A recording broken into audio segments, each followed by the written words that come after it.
Now, preview time. So let's take a look at what's coming your way.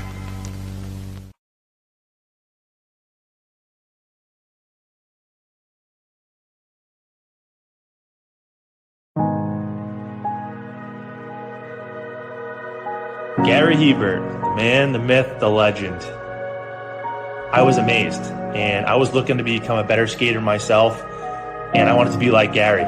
When you look at a guy like this, he's one of the most talented people in his profession. He's been given gifts by God. It can get frustrating at times when you're trying things that, that maybe don't come as quickly to you as other things. And, you never really felt that sense of frustration with Gary. It was always about improvement and positive reinforcement. Was it really the end? Was that head injury really the end? God has called Gary to continue to be a blessing to others and to be a passionate example. My name is Gary Hebert, and this is the World Academy of Hockey, otherwise known as the Inside Edge. I would recommend anybody that have a chance to come to his hockey school. I think it'd be well worth it. It'd be rewarding to all the kids and anyone he coaches, from whether it's an adult, a professional player, to a little kid like a Mike or a Squirt. Gary, from day one, has been instrumental to my hockey career. I started out as a potential Division III player, and Gary brought me single-handedly through high school and into a top Division I prospect. I owe it all to Gary, the biggest legend on and off ice there's ever been.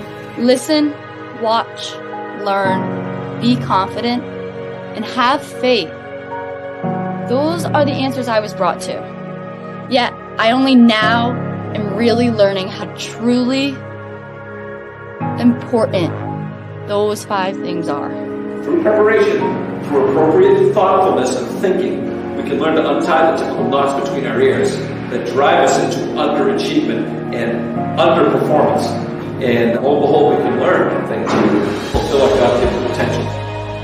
Gary has the innate ability to make people not only better players, but better people. The life lessons they learn from Gary are incredible. You can always remember leaving that rink knowing as a player I got better, or I had something to improve on to get better. And I think that's what you excelled on as a coach, is giving us the knowledge to know what we needed to do to get better. There's coaches who know the game, but can you communicate and create passion in your kids and in your players? And Gary's able to do that. Gary's got great knowledge and the great hands, but more importantly, his ability to connect with people and care for them. His communication skills, to me, really stand out and separate him, and that's why he's one of the best, in the world. Gary's a legend. He's a special, special man.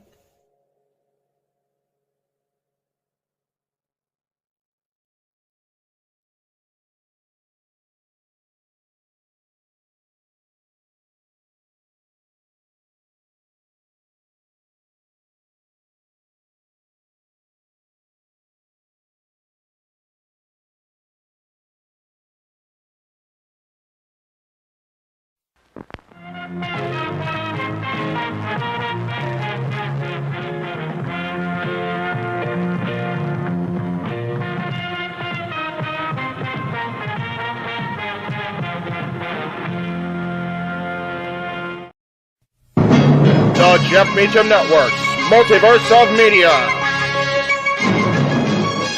For over 15 years, the recognized symbol of excellence and the standard bearer in coverage of sports and entertainment.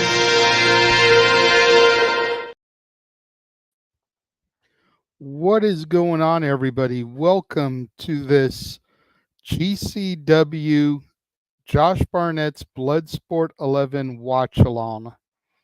I am going to be taking the role of producer man, avatar man this evening. I am the Renegade of Wrestling, JJ Williams. Going to go ahead and bring in the commentary team. First of all, we got the Combat King himself. New nickname for Mr. Reliable Walter Cruz. We got a man who's really only here for one match. And if you know his fandom, you know who he's here for. the Queen of Spades, Shayna Baszler. And then we've got James, who is on his way in. He just got home. He is booting up his computer. He will be here momentarily. Gentlemen, how are we this evening? This promises to be a good event, a good set of matches. I don't know if we call them really matches or fights. I didn't see the last Bloodsport. Is it more in the vein of UFC? Is it more in the vein of like Olympic wrestling? What are we looking at today here, Walter? It's more in the vein of UFC. Yeah, no ropes on the ring. They still do wrestling moves, but that thing is like at least an 8-foot drop from the ring to the floor. So, but I would compare it more to UFC. They do well with these blood sports. Okay. James is here, so we'll go ahead and bring him into the room. Yes, I was getting dinner, so that's why the delay. Hello. Hello. G, are you in? That can be done in private chat. Okay, I was about to say. I have. Let's not put that on the air. Okay. And yeah, Walter, I'll text you in private chat. Well, for starters, let me say congratulations to y'all on your UFC call last night. I haven't watched it back, but just on my channel alone, it's gotten over 100 views. Oh, there we go. Nice. Dope. So for something that hasn't really been covered on the channel before, that's pretty good numbers. Over 100 views just on my channel, and again, that doesn't even factor in Walter's channel, Jeff's channel, James's channel, Noah's channel. I'm not sure if it went on Greg's channel or not. Probably so. Yes. At one point live, there was like 70 people on my channel. Yeah. There you go. Oh, there you go. That's good. That's awesome.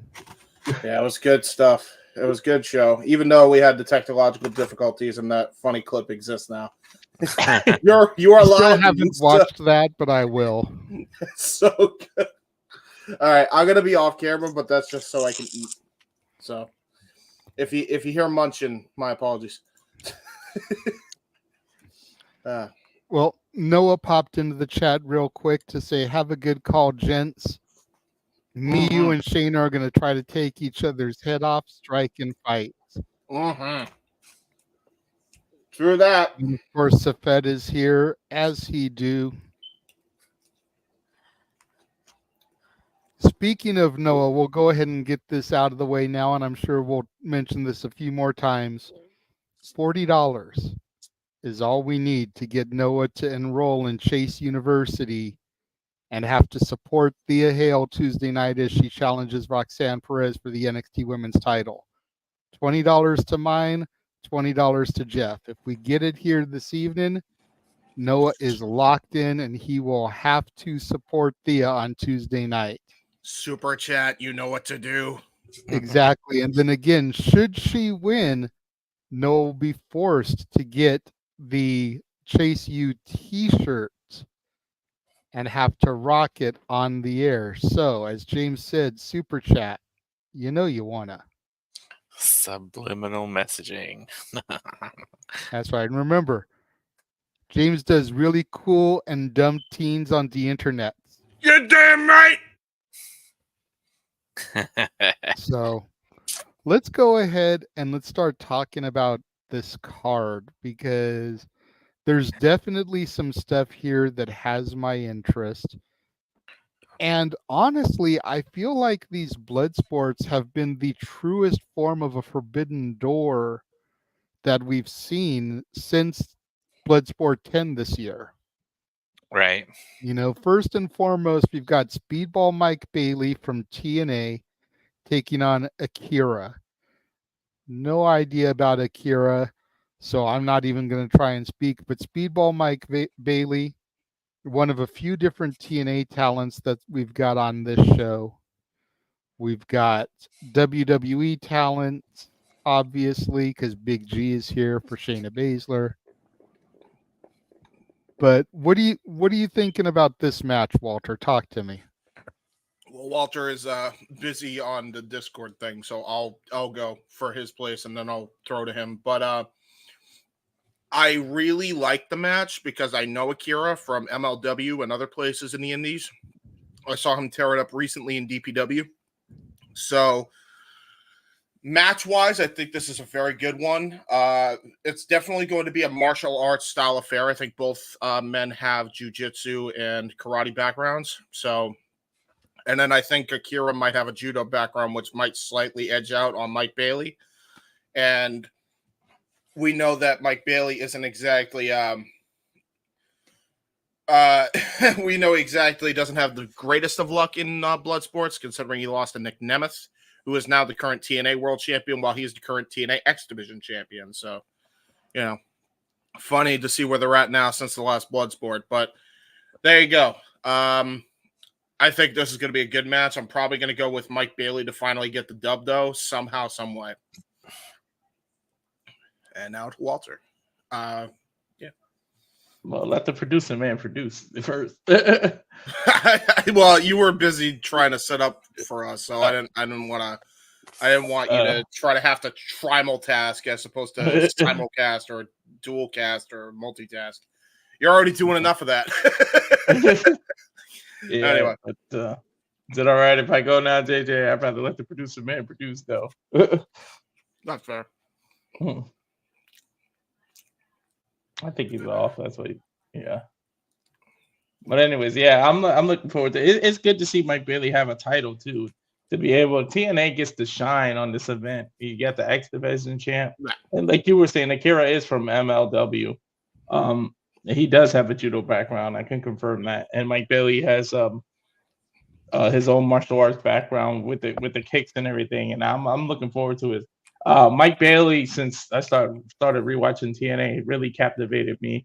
I really became a fan of his like instantaneously, like his whole style to me. And JJ can attest to that too. Last year, we both called him the MVP of the year. Like he really put TNA on his back, and he made me rewatch everything. I'm gonna go with Mike Bailey too. Now, will it be a knockout? Will it be a submission? That's what's hard to determine. I'm gonna go out on a limb. I'm gonna call submission by Mike Bailey due to an armbar. I just feel like he's gonna do some kind of martial arts or a triangle or something. I feel like I'm gonna see Akira tap out.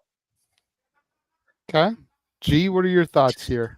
Yeah, I mean, so I watched the last Bloodsport that was during WrestleMania weekend, and I watched all 10 bouts, and Mike Bailey did unfortunately lose to Nick Nemeth at the time, and I believe he's still is he 0-1 or 0-2? I can't remember, but I'm not really familiar with Akira, so I'm gonna go with Mike Bailey on this one. I think he's gonna win by submission as well. Okay. Good stuff, gents. So next up, the match that G is here for, man. Do I need to make my prediction? True. Well, are you familiar at all with Miyu Yamashita? No. The threat that she could potentially pose to Shayna? No. She's a bad MFer. I'll just put it that way. Like I know Shayna is your girl and all, but I don't think they're just gonna throw her in there with a job chick either. No, I'm not. No, So, obviously not. But I mean, like going back to the Bloodsport 10, where she faced Masha Slamovich, and Noah was hyping up Masha Slamovich, and now that I've seen a couple of her matches in TNA, but Shayna stood her ground against Masha, and I think she can do the same thing against this Miyu chick. I was like, Shayna has been trained by Josh Barnett, so I don't think Shayna is gonna step down or back down from this Miyu chick. So I'm going with Shayna still I'm going with the submission. I'm going with the oh my god, what's her finisher move?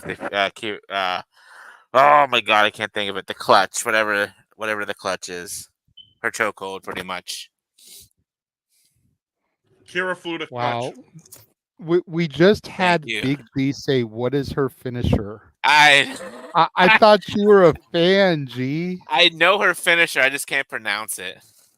Kira Fuda clutch. Kira Fuda clutch. Okay. Take his card. Take his fandom card, JJ. Take my Right? fandom card. I Sorry, knew the the first finisher, couple but times I got it confused with Joe's Coquina clutch because they're both K clutches. You know what I Yeah. mean? Like Walter, talk to me about this one, man. Are you as easily convinced as Big G, or do you have some history with Miyu Yamashita that you can give everybody? No, you guys don't know about Miyu, huh? She was in ROH. She gave Athena a run for her money for the title. She lost, but it was a damn good match. And, she was training DDT wrestling, so she's got martial arts background too. She comes from that pure, straight Japanese wrestling. They hit hard, man. You heard of Shinsuke with this strong style. She comes from that background. So it Okay. ain't going to be as easy as you guys making it sound to be, but I think that Josh Barnett connection, easy for me to say, is what puts Shayna over. But I don't think it'll be a submission. I think unlike how she's booking WWE, Bloodsport seems to make Shayna look strong. I think it's gonna be a knockout. Like she's been knocking people out. Like she took not Misha, the monster, Masha, and stomped her up. She literally just stomped her to Yeah, death she for did. all intents and purposes She last time. literally stomped her, yeah. So I think I don't think they do that same thing, but it might be an elbow or some kind of martial arts move, a spinning back elbow, and maybe as a fu to Mamacita for Shayna, because Shayna's been seen in NXT a few times. She might even hit a spinning back fist just as a "I'm coming after you too" to Lola. So I think it's a message match for Shayna, but it ain't gonna be easy. Miyu's gonna put up a hell of a fight. Okay, James. Hold on. I'm also gonna go with Shayna because as much as I love Miyu Yamashita, there's no way that you're building up Shayna as well as you're building her up in Bloodsport to have her take a loss. If anything, this is just going to showcase her abilities a lot more. So I'm going to go with Shayna to win. I'm going to go with Kira Fuda clutch because I do feel that Miyu Yamashita could outstrike Shayna with her abilities as far as martial arts go and strong style, as we mentioned. But either way, I think Shayna wins. Okay. Now, let me ask this, and this may sound like a weird question to ask, but with this being more in the vein of UFC, are these matches scripted like pro wrestling, or Yes. are they shoot? They are scripted like pro wrestling, Okay. but they make it like it's MMA. It's the best version of. Put it this way: It's a mix of both worlds. It's the better version of what TNA tried to do with Samoa Joe and Jeff Jarrett, but like done with people who actually have an MMA background to some extent. Okay. I want to throw this out there too with Miyu. Don't forget, Japan is on fire right now. There's so many wrestling events. WWE just came off a tour in Japan. The beginning of the year is gonna have a whole weekend dedicated to Japan. So don't put it past them having Miyu win this as a launching pad to make you pay attention to Japan. So don't just overlook her. That's fair. This next one is interesting to me because we're getting this match tonight here in this environment, and then they're going to compete on Thursday for Impact in a regular setting. Masha Slamovich and the Wild Child Jody Threat. This is TNA versus TNA, but in the Bloodsport environment. James, talk to me here. I love you, Jody, but there's no way. Masha all day. I think, if anything, this is going to showcase what this is going to build towards. Is obviously the feud that's going on between Masha and Jody. This also could build up a couple different feuds of people that she has very, very big issues with. One is Athena, because at the last Prestige event, she was robbed of the Ring of Honor Women's World title because Athena ended up pulling some shenanigans with a medical boot. Then there's obviously Shayna Baszler, who she's having a feud with in WWE. So Masha is a TNA wrestler who has a feud that's ongoing with Athena and Shayna Baszler. I think this is going to build up to one of those two things. And I think Jody Threat is literally just in her way. I'm calling a quick knockout win here for Masha. I love Jody, but I don't think Jody's got a chance in hell unless she has some fighting experience background that I'm not aware of. And Walter will probably correct me on that, but I really think this is going to be an easy win for Masha. Well, this then goes back to my question about it being scripted or a shoot. If this is in fact scripted entertainment like most pro wrestling, could we see Alicia Edwards, Masha's tag team champion partner in TNA, or Danny Luna, Jody Threat's tag team partner, get involved in this in some way, shape, or form? Well, they treat it very much like MMA, so I feel like if they are there, they're definitely going to be in their corners and not interfere per se. Much like Zoe Stark was in the corner of Shayna Baszler and Jordan Grace was in the corner of Masha. Yep. So there's that. Okay. G, what do you think about this one before we throw it over to Walter? Well, now that I'm familiar with both of these female wrestlers, and that what a hell of a fight that Masha put up against Shayna at the last Bloodsport, I'm going with Masha to get the win here. I don't think it's gonna be a quick victory, James. I think she's gonna want to take her time and like beat the holy hell out of her and prove a point. So Masha with the win. Okay, Walter. Fair enough. I gotta unmute here. I'm a little afraid that we're gonna fall into, even though they don't connect with each other. I hope TNA doesn't do 50-50 booking, and whoever wins here, the other person gets their win back on Thursday. I'm a little I don't afraid of think that. that's possible in this case because Thursday's matches have already been filmed. Yeah. Yeah, that's true. So unless they brought that into this and like, oh, Jody's winning on Thursday, so we'll give Masha the victory at this, type of thing. But, and I don't know, there's probably spoilers out there, but I don't know. I don't read the spoilers on TNA matches. Just for the people out there that'd be like, no spoilers. Mm-hmm. So if Jody does end up winning, it's sheer happenstance. Yeah, but Jody's also the reason I'm not looking past her is, she originally came from GCW. She's a Canadian trained and she was part in the independent. She was originally part of GCW. So this might be a callback of here's a bone here and a big win over Masha. And Masha doesn't have the biggest blood sport record. She doesn't have the best one. We saw her coming off the loss with Shayna. I'm gonna go opposite of everybody. I think Jody wins here, just because. Also, in Impact, it seems like the system is starting to get disrupted and corrupted.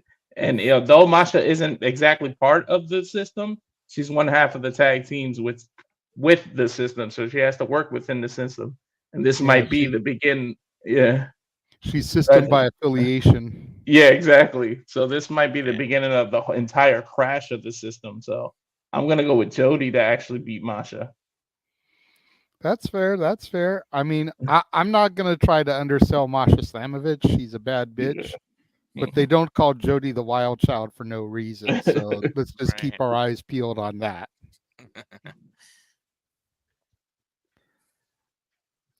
Then we go to this one, Timothy Thatcher and Josh Woods. And Timothy Thatcher is a dude that I saw back in the old NWA Championship Wrestling from Hollywood. Josh Woods is definitely a name I recognize. This, I just expect to be a barn burner. This is one of my most anticipated matches on the card here.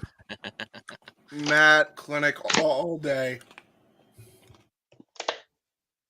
Hell, they even look similar if you look at their renders there. Yeah. Big anger. Grr. Big Angie. All the Angie. So who wants to go first on this one? I'll take it. I was going to say, I don't think we've had you start one I'll except take for it. Shayna, so go for it, G. I'm very familiar with both of these guys. Josh Woods, obviously, is a former Ring of Honor Pure Champion. Timothy Thatcher, NXT. I believe he was at the last Bloodsport 2, if I'm not mistaken. I just can't remember who he beat. But both men are very tough. But I'm going to have to give the edge to Thatcher here. So I feel like Thatcher is gonna. I don't know if it's gonna be. I don't know if I want to say a knockout or submission. I'm gonna go with a knockout on this one against Josh Woods. Okay. So there you go, James. Well, I do happen to know because I'm actually looking at the screen where Walter's doing all of his research that he actually lost, I believe, to Josh Barnett in Bloodsport 9. So he's looking to get his get back on Bloodsport. And I think he wants another shot at Josh Barnett. So this is definitely going to go towards that. I'm sensing Thatcher wins via submission somehow. Okay. Walter? Yeah, I don't know about submission, but this is going to be a technical mat-based fighting. Yeah, you know what? Probably is going to be a submission, some kind of arm bar or arm triangle. But both of these guys are beasts. But I'm gonna go with the consensus and say Timothy Thatcher too. But I wouldn't be surprised if Woods pulls it out. Okay. Next up, we've got a battle of LAX here. We got Santana versus Homicide. Oof. This is another one that looks like it's going to be a freaking banner. It's going to be a fight. The Latino in me is so happy that this is booked. Go for it. Talk about this then, Walter. Dude, the fact that it's Homicide is they actually look like they should be partners, to be honest. They were partners. They were. I know, exactly. I remember. They look like they should continue that, but he's Santana's been on a roll. He put on quite a good showing too in the last Impact event. But damn, it seems like this match is it's Bloodsport. You literally have a guy named Homicide during an event called Bloodsport. Like, how do you not go with Homicide? I'm just purely on that. I honestly, my brain thinks Santana's gonna win, but because of my heart, it makes fucking sense. Homicide and Bloodsport. Somebody should be bleeding in this, and they could say that we've gotten a Homicide here. I'm gonna say Homicide wins this, but this is gonna have to be a knockout, like, because they're gonna have to literally pull somebody off of the other person. They're gonna be going at it. This is gonna be. They might pull away their usual. They can't do the high flying that they usually do. There's no rope, so this is it's gonna be crazy what they do. So I'm so looking forward to this match. But I'm gonna say Homicide. It just makes sense. They're gonna rekindle fucking Dada 5000 and what was that guy that he fought? They might both bleed and then reunite at the end and shake hands and out of respect. Like dude, what's gonna be freaking hilarious is like I'm gonna see this and all I'm gonna think is, oh well, this is your Def Jam Fight for New York match of the evening. Exactly. And what I'd like to see, and I think he still does work on the indies out here in SoCal. I know he was training people for a while. I'm not sure if he officially retired or what, but I'd like to see Homicide's old partner B-Boy in this type of environment. I think he would be freaking phenomenal. Him and Homicide were a tremendous tag team in the early 2000s. Before Homicide went to TNA, did the whole LAX thing. B-Boy and Homicide were just, they were it out here. I'm shocked They were didn't just go those with it, bad yeah. motherfuckers. I'm shocked they didn't go with B-Boy joining up with Hernandez and Homicide and TNA. Like, that doesn't make sense to me still to this day. It could have been a money issue. Probably. Or it could have been that retired. B-Boy wasn't ready to relocate, being a San Diego native. He didn't want Yeah. to relocate. That's true. So, That's fair. but yeah, I'm kind of with you. I'm looking for Homicide to take this. No disrespect to Santana. I feel like Santana's got the youth advantage, though. Yeah. And Homicide is kind of that grizzled, aging vet that Santana may be able to capitalize just on that alone. Unlike the tag team, he's the grizzled old vet. Right? True. James or G, anything you want to add to this? I'll be quick on mine. I agree with all of you guys. I think I'm going to go with Homicide as well. I like Mike, but Mike is going to have his momentum in other indies and on Impact. I think Walter's logic just makes sense. It's Homicide in an event called Bloodsport. How do you bet against this guy? He's winning. You know?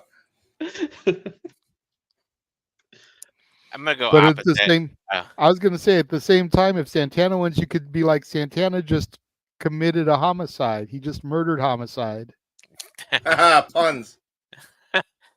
Yeah, I'm gonna go opposite. I'm gonna go with Santana on this one. I feel like there's gonna be a lot of like elbows in this match. They're just gonna be like throwing punches and elbows, and just like they're both from New York, or at least I know Santana is. I don't know if Homicide is. And I mean, even on Santana's vest, it says the illest. I was like, come on. I was like, yeah, you got Homicide, but I gotta go with my boy Santana on this one. Okay. Then we go to this. And everybody knows me and my devotion to my NXT. Yeah. Both Creed brothers are going to be in action here this evening. I look for big things out of Julius here. I don't know Matt Mikowski, but if I have to bet money, I'm throwing money on Julius here. Much in the same way that G's just like, give me Shayna, I don't care who it is. Exactly. Spoiler alert, I'm going for both Creeds because they just got momentum right now since the new Alpha Academy is joining, and I think there might be political WWE influence saying, you can't maybe. My only issue with it is that I feel like I could see them go 50-50 on the Creeds, and this might be the match. And I only say that because Matt Mikowski is a bad MFer. We saw him in the last Bloodsport, Walter. That's all I'm saying. Like, he is a scary dude. And he's huge. Dude, he's massive. That's what I'm saying. Like, Julius is going to have to rely heavily on his wrestling. Like, if we're going by MMA logic here, he's got to, if he's going to pick up the win. So, that's all I'm saying. Yeah, see, I'm feeling where you're coming from as far as the 50-50 on the Creeds. I think that Brutus might lose his match to Filthy Tom Lawler, but I don't want to get too far ahead of ourselves here. I want to focus on this one at first. I feel like Julius is the better technically of the two Creeds, and that's not to undersell Brutus. So that's why I give the slight edge to Julius here. He's miniature. Again, not really being familiar with Mikowski. That's fair. He's just miniature Otis as Brutus. That's all. Look at that face. That's a face only a mother could love. He's always so angry. Urgh. G or Walter, anything you want to add to this? Yeah, I'll go. So I did watch, like I said, I did watch the previous Bloodsport, and Matt Makowski did lose to Charlie Dempsey on the last one, and we're all familiar with Julius Creed, obviously, but I'm gonna go with Matt here on this one just to get his W back from the last Bloodsport. And I feel like everybody said, Julius is gonna have to heavily rely on his wrestling, whereas Matt will probably more focus on his MMA background. Yeah, this is gonna be he's an amateur. Creed is amateur wrestling. That's exactly what he's got to do. But the problem is Matt knows how to Matt wrestle. He knows how to do some submissions. So that and a lot of wrestlers, their weak point is people that know jujitsu. That's how you counter wrestling, because then you're doing all these takedowns. This is how you're doing that, and then you leave yourself vulnerable to a lot of submissions. So that's the issue. But I'm still gonna go with Creed. There you go. I was gonna say, you never know. Julius and Brutus, they might both surprise us. Oh, I'm sure they will. I'm sure that's part of why they're in this, is to surprise everybody. Yeah. Especially with their new heel turn and aligning with Chad Gable. I think they really want to get out there the fact that these guys know how to wrestle. Yeah. And that's why they're perfect for the Alpha Academy. Right. Can I say one thing before we move on? Yeah. Go for it. So I'm gonna keep on repeating myself. I've said it before. I'm gonna keep on saying it till I fucking die. This shit would never happen in a Vince McMahon world. No way. This right here would the NXT the people showing up in GCW would never have happened under Vince's dictatorship. Nope. So I just feel like every time I see this, even when it happened at Bloodsport 10, I was like, and they announced Shayna Baszler being there, I'm like, huh?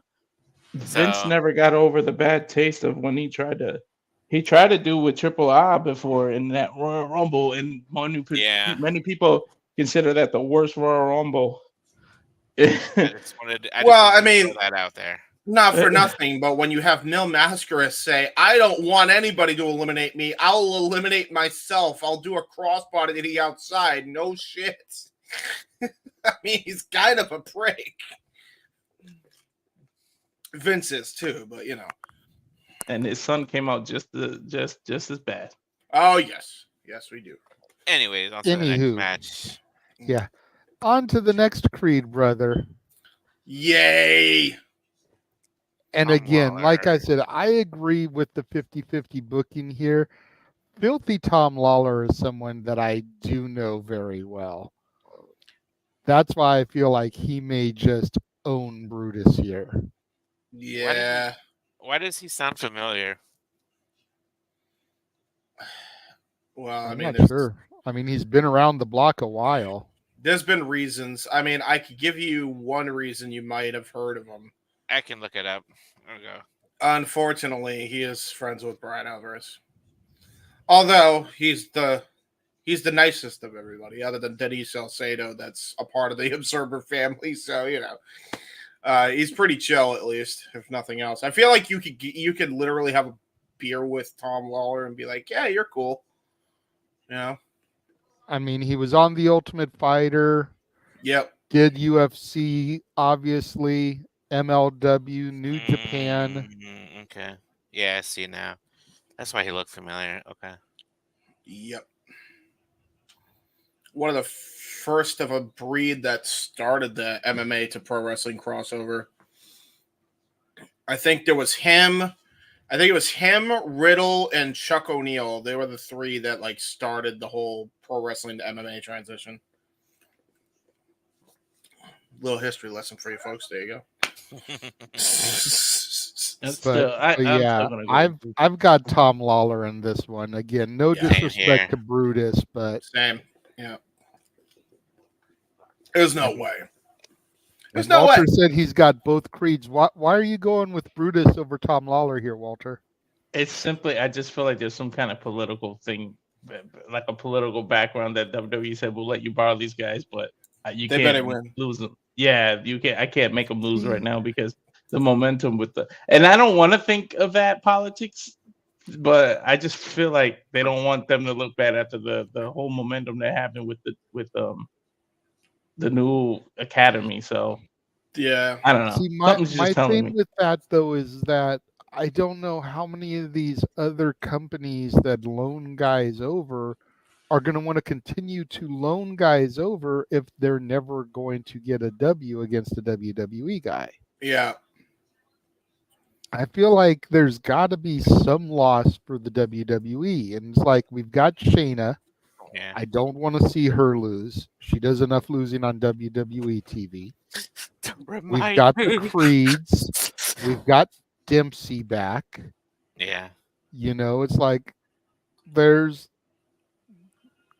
I feel like if they were to do 50-50 on WWE, I would put Julius and Shayna over, and I'd have Charlie and Brutus lose. I'll say this much. This is a wild ass concept to begin with because Tom Lawler is an MLW guy, and Brutus Creed is a WWE guy, and it's taking place inside a GCW Bloodsport ring. I'm just saying. You know, remember the lawsuit? Neither does WWE or MLW. Apparently, it's water under the bridge. I'm just saying, WWE, somebody in WWE creative needs to realize that they now have the chance to redo the invasion a hell of a lot better. Look at all these companies that can work together right now. Seriously, they're already doing business with some of these guys through these other shows. Yep. Mm-hmm. Yep. Well, I mean, we just mentioned him, so we'll go ahead and move to the Charlie Dempsey match. Oh, Jesus criminy. He's fighting Royce Isaacs. Yep. Okay, yeah, he's not winning. He's not winning. I'm sorry. No way. I mean, never say never. No, weirder things have happened, bro. I know, but how many times have you watched a UFC match or a boxing match, and you just completely assumed somebody was going to take the L, and then that one mistake was made, and they were able to jump and capitalize on it? Yeah. So all it would take is Royce to drop his guard or slip. And if Charlie is quick enough to jump on that, being the son of William Regal, and capitalize on that, man. So never say never, despite what you may think on paper. That's all I'm saying. The problem with all of that is that Royce Isaacs is a bad MFer. As you know better than I do, JJ, because you've seen him grow up in the LA area. I don't know Royce Isaacs. Oh, yeah, fair enough. That might be Jeff Dunn. My apologies. But put it this way. There's a reason that him and Jarrell Nelson are called the West Coast Wrecking Crew. It's because they wreck shit. They wrecked Tom Lawler at the New Japan show we covered at Windy City Riot. So things aren't going well. He's an angry man. And yes, Charlie Dempsey, by virtue of that render, is also an angry man. But the problem is there's a lot of inexperience with Dempsey as opposed to Isaacs. Isaacs has like years on this guy, and he's on a roll I haven't seen in a long time in MLW, New Japan, where have you. So okay. Well, but you want to talk politics. If Royce wrecked Tom Lawler at Windy City Riot, do you think Barnett may end up booking for Royce to lose because of potential friendships or anything? From what I understand in Bloodsport, you aren't allowed to interfere because you're risking not appearing on the show and being barred from GCW. I think that's the rule there. I'm not saying interfere, but Barnett's booking. Maybe. I don't know. I'm still gonna go with Isaacs. I have a gut feeling that it's gonna be Isaacs. I feel like Dempsey's too inexperienced, and that's kind of I'm basing it off of if it was legit MMA and how Josh Barnett books these blood sports, I have to go with Isaacs. Okay. So there you go. Walter or G? Yeah, I mean, I'm not really familiar with Royce Isaacs, but I feel I don't know.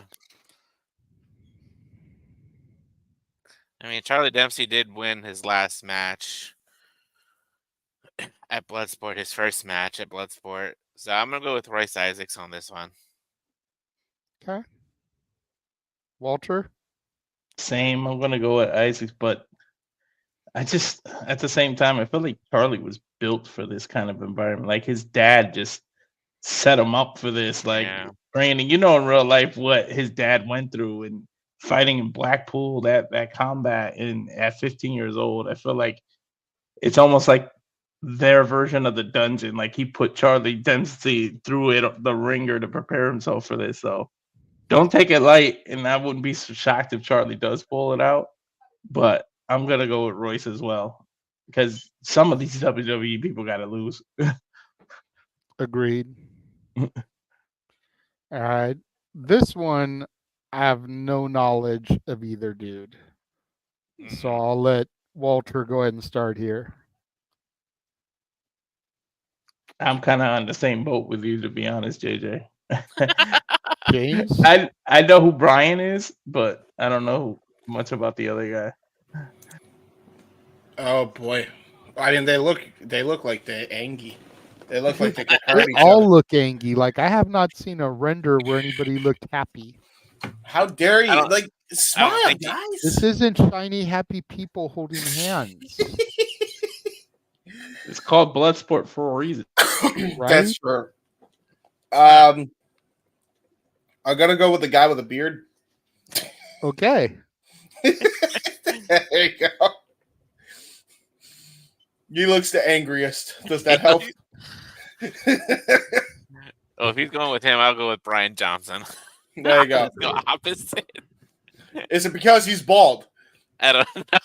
Both of them are. They're Oh both, shit! They can both be part of the Baldies, James. There you go. Yeah, exactly. It sells itself. God damn it. I don't even know how you pronounce it. Is it Hedy? Hedy Cardi. I don't know. He kind of reminds me of Bad News Brown, so I'll go for him because he probably do some crazy shit. Let me look this guy up. Hold on. Yeah, dude. It's Hedy. Let me see. How you pronounce it? It's definitely not Hetty because, like, when I hear Hetty, I think of Hetty too. So it's definitely not Noah Hetty. is probably screaming at me right now. Actually, he probably doesn't even know this guy.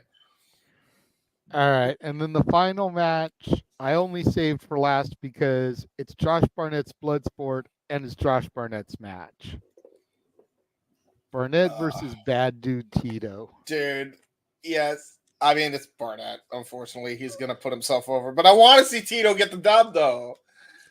I mean, it's always possible he'll put Tito over. Tito is that young upcomer. Like, he's just starting to get his footing in other major companies. And I've known Tito for over a decade. Yeah. Graduate of the Santino Brothers Wrestling Academy, training under Joey Chaos and Rico Dynamite and Robbie Phoenix, Supreme, Angel, like just it's part of TMDK as of right now. So yeah, and it's like he's on a major run. And I think a victory here over Barnett could be what really takes him to that next level. I would love to see it. I don't know if I see it happening, but I'd mark out if he got the win. This is the match I'm gonna be on the call for. Yeah, shit. I know. I hope he wins. I want Tito to win, man. It's got to be the main event too. Yeah, it's got to be. Yeah. One Him would versus think Johnny Hennigan was the main event at Bloodsport 10. Which I disagree. I still think that Shayna should have been the main event of that show, even though the match wasn't bad, but Shayna and Masha was a whole different level of brutal. Yeah. Dude, it set the tone for that day. Yeah, it did. You know what? I'm just gonna say officially gonna go Tito on this one just because I gotta support my boy. Yeah. I'm a UFC guy through and through, and it makes me kind of want to go lean to Barnett, but I'm gonna go Bad Dude Tito too. I just don't put it past Barnett to just put somebody over on his own event. He went over the last one. Yeah. So he can give one up. Yeah, I agree. And he went over on Johnny Nitro. Yeah. John Hennigan. See, John Hennigan doesn't need the victory. No. But a guy like Tito could benefit from it. And Yes. I think Barnett is smart enough to do that type of thing. Yeah. I could also see him do the cool the I'm still over, but I'm gonna make sure you look like $1 million on the way out deal, where even if Tito doesn't win, he like had to hit him with everything, including a nuclear bomb, to get the fucking victory. I could see them go that route, but you know, I'll go opposite of you guys. I'll go with Josh Barnett. Yeah, there you go. All right. Just to be that guy. Be that contrarian. There you go. Well, that's what we got looking forward to, folks. Bloodsport, baby. Woo! Yes. All right, we got about 10 minutes till the show starts. So I am going to take this moment to run our latest watch-along trailer that picks up with Tuesday's night one of the Great American Bash and goes all the way through SummerSlam of 2026. What we know right now, of course, things will be added to it as we are made aware of them. Mm-hmm. In the meantime, we will be back in about a minute.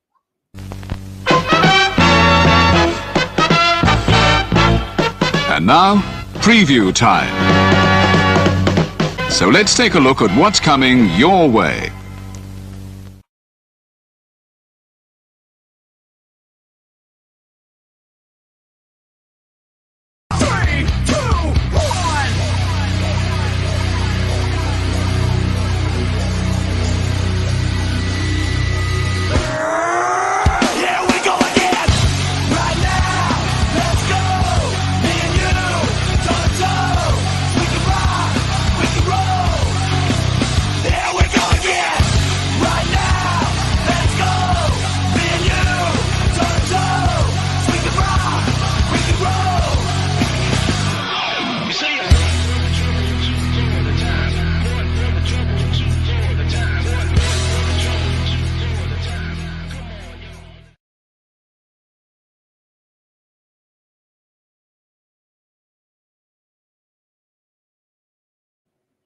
All the wrestling, all the wrestling, all the wrestling, all the wrestling, all the wrestling, all the wrestling, all the professional wrestling, damn it, and combat sports and other sports.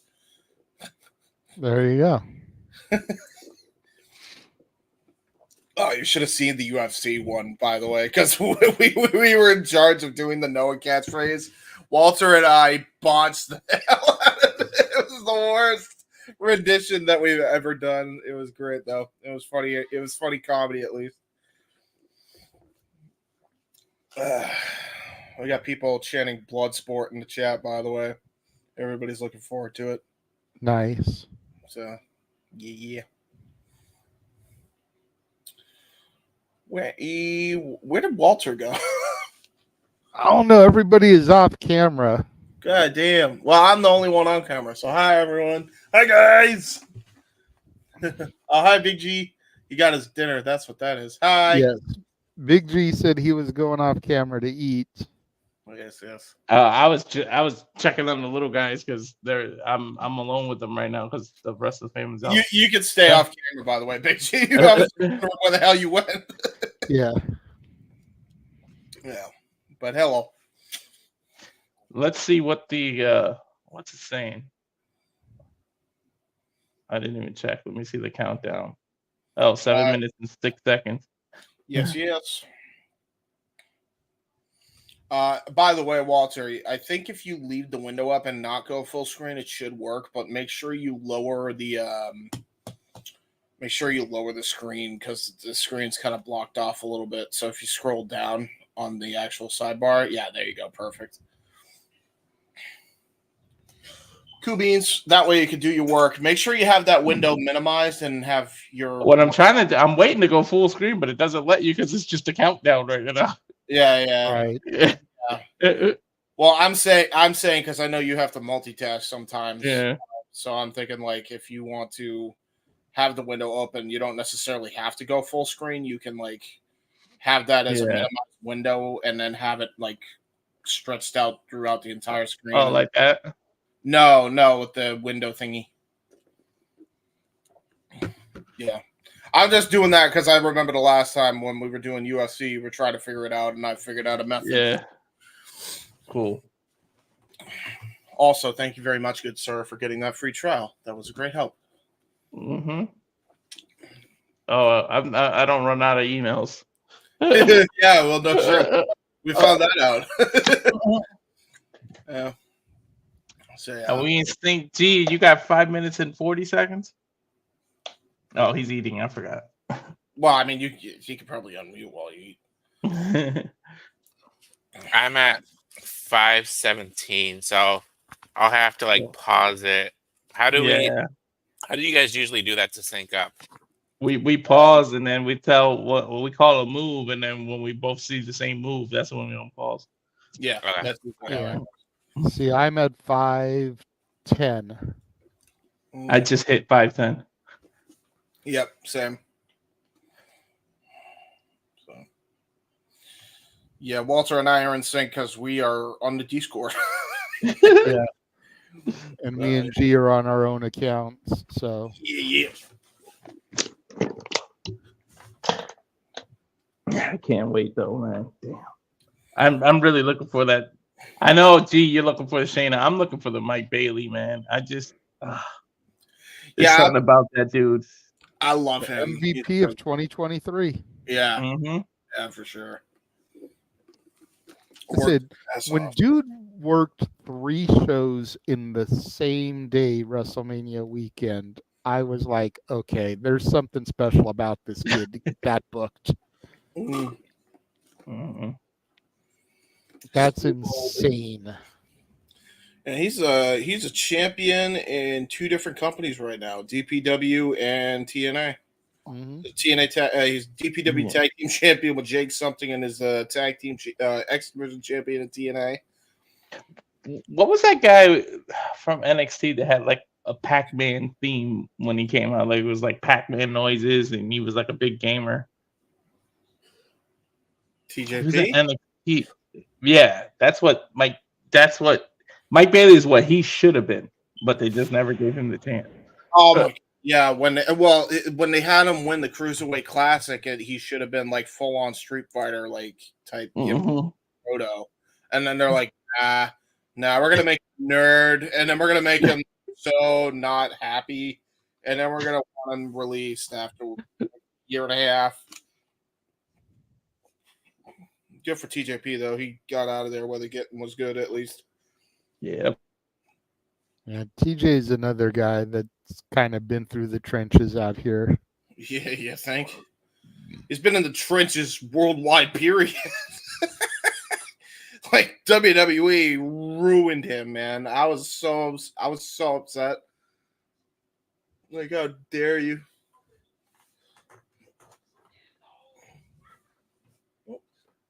And my pen. There's my other pen. There we go. I'm back. Hi, G. How was Hi. your dinner? It was good. We got Danny's. I just had this bourbon barbecue burger. That shit was off point. It had barbecue, bacon, grilled onions, grilled marshmallows, grilled mushrooms. Grilled marshmallow. It was like aged Swiss cheese. So it was. Oh, there you go. Sounds good. Some beer battered onion rings. So you had a burger. I had Chinese food. Walter, what about you? He's like, I didn't eat yet. I haven't eaten. Yeah, 4 o'clock for us. That's true. Okay, so you guys haven't eaten yet. That's right. They're behind. They're behind. Everything Once you this just thing starts and I pull Avatar Man out of the room, I'm probably gonna grab a couple of like little snack-sized bags of chips just to tide me over until dinner. Yeah, makes sense. Yeah, everything Big G said sounds like he's gonna be going to the bathroom midstream. yeah. Well, remember he I'll only be has good. to be on commentary for one match, so as long as he's not in the bathroom when Shayna fights. No, I'll be good. Then it happens right when It's Shayna like comes right, in. like oh my god! Watch it be the opening match, and your stomach goes. Brrr. Shayna wins, and then he's like, "Yeah, Shayna, I gotta go." James, You are heard you of on the bubble east? guppies? He may have the bubble gutties. Yeah, the bubble gutties. Yeah, what were you saying, G? Are you on the East Coast or I Central? am. Yeah. Okay. Yeah, I'm East Coast. Yeah. Okay. I am a New England masshole. Can you not tell by the fact that I wear a Patriots South hat? There's a Bruins. Yeah, I see it now. There's Yeah. a Bruins Boston Red Sox. I got Celtics shorts. You like that? There you go. Can you tell I'm a masshole without me telling you I'm a masshole? Yeah. It's like if we go full screen, how much Cena stuff is on the wall over there? Yeah. There's John Cena experience. There's the Patriots football right there, like right behind me. You get some Prime in the background. I do. Yeah. Oh yeah. You like that? Yeah. Logan Paul actually made something that wasn't dog shit. Yeah. I have. Hey, those Prime drinks are phenomenal, dude. That's what I'm saying. Yeah. I love the Prime. That's probably my favorite flavor of the regular Prime. If we're talking about the fizzy Prime, the soda Prime, that orange one, mango, is fucking awesome. It's the best orange soda I've ever had. And it doesn't give me a headache. Copyright notice.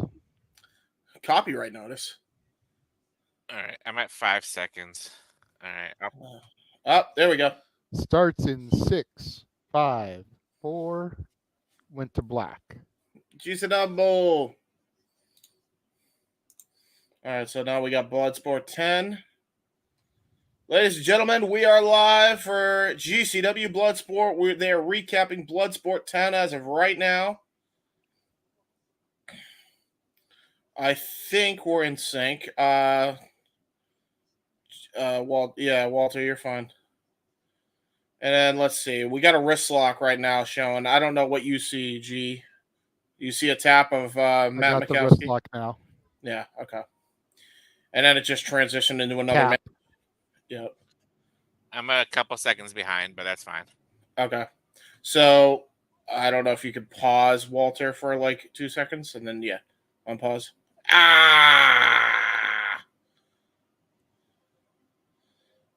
Stupid. We tried it and then it didn't work. Now it's showing Shayna. Okay. Are you still I'm seeing Shayna and Masha now? Yeah, the multiple stomps. Yeah. Oh, That's Barnett now. Yes, and there's John Hennigan. What was he, Johnny Hennigan or Johnny Mundo, or he's Johnny something? He was Johnny Bloodsport in this. Yeah. What, dude? I love that kick, by the way. Holy shit. He's so much bigger than John, though. It was kind of unfair. Dude, that was so good. I love it. Like, Josh Barnett's just a fucking beast, bro. All right. There you go. Or Last Outlaw just popped up. What about for you, Big G? What did it show for you? The Last Outlaw. Big G just left. I don't know where Big G went. Yeah.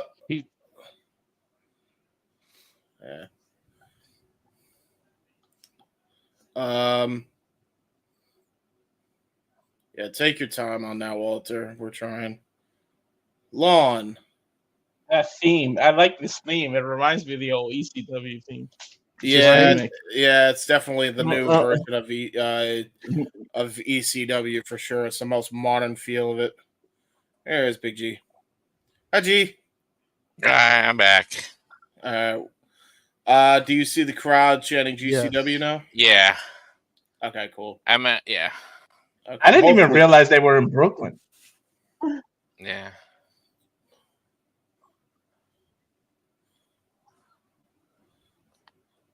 This Lots looks of like empty seats there. Is this GCW or AEW? I was about to say this ain't great. I couldn't resist that one. I'll leave that alone now. Hey, look at this, man. This reminds me a little bit of like Fight Club. The arena is small. Yeah. You know, it makes it more of a fight kind of feel. Well, it definitely is. Yeah. Watch Shayna be the opener. All right, I'll see you guys after the first match. Yes, Pulling me and G out. Awesome. Ladies and gentlemen, welcome to GCW Bloodsport. I am your, I guess, play-by-play, even though he'll probably call more of the moves than I will. The Heat Man, James Hebert. Along with me is Mr. Reliable, or in this case, Combat King, Walter Alex Cruz. And they are introducing all the fighters for this event right now. Yeah, they usually start with that. They start introducing everybody, and then they go on. Yep, as part of the ceremony and tradition. Keep in mind when you switch windows, I see whatever you're looking at, Walter. So keep that in mind. Ooh. And there's Masha Slamovich, Jody Threat. And the crowd is going absolutely insane, Walter, for her.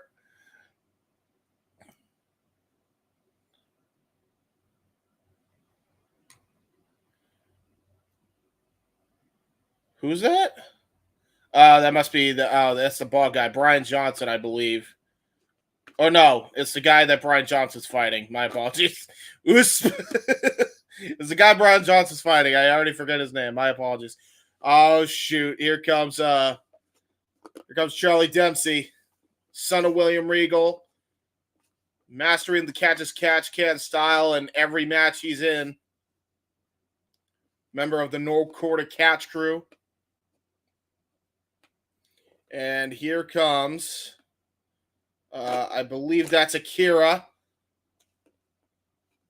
God, talk about a hairstyle.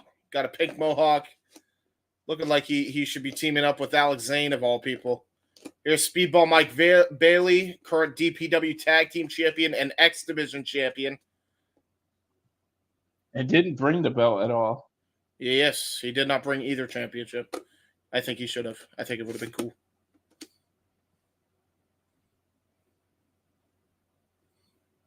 And now here comes Filthy Tom Lawler, crazy son bitch, coming out, and he got Americana all over him. Holy shit. Like a walking poster child for America. We got Brutus Creed.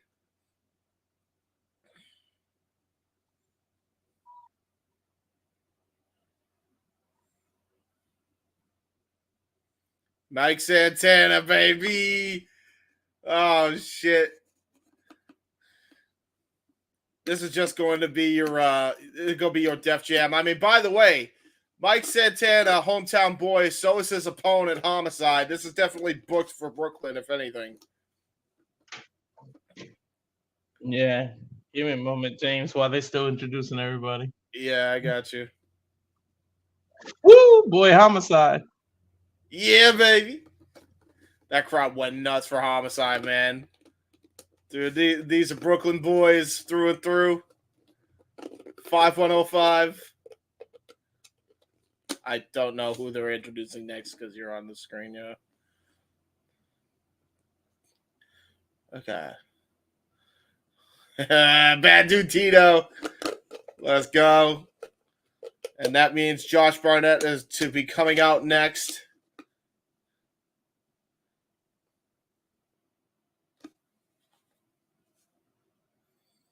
And a very loud ovation, almost as loud as the one Mike Santana and Homicide got.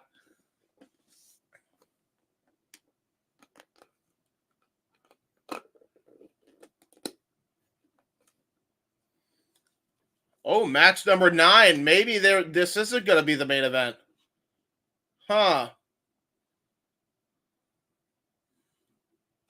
There's Timothy Thatcher, and that means Roy Sykes is going to come out right after him. Oh, wow. Okay. Guys, this means that Shayna Baszler is the fucking main event. That's what I'm saying. It has to be, right? It has to be the main event.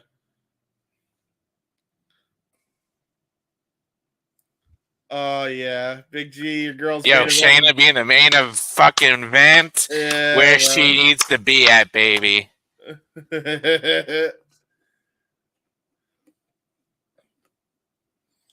And here comes her opponent, Mayu Iwatani, master of the pink kick. Absolute brutal wrestler. One of the hardest strikers in the world of professional wrestling, going up against Shayna Baszler, who is now coming out next. And you know there's some bad blood for one of those women in the ring right now with Masha Slamovich. You could see her just staring a hole through Shayna Baszler. And she's standing right next to Mayu Iwatani. Bloodsport chants rain out in the Brooklyn Arena here.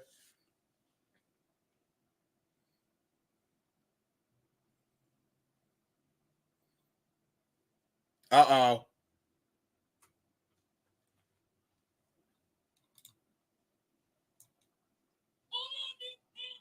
Oh, shit.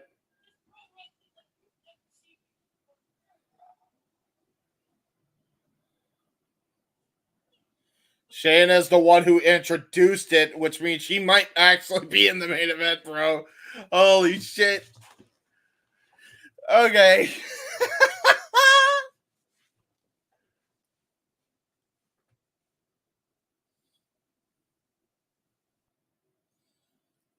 This is wild, bro.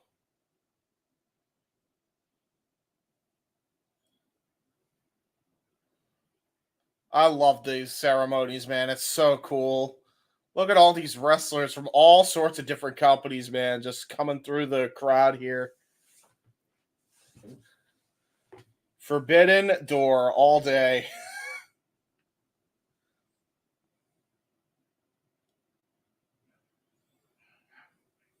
Looks like we're starting things off here. Brian Johnson taking on I'm gonna butcher his name. Hetty. I don't know how you pronounce his last name. That's the problem.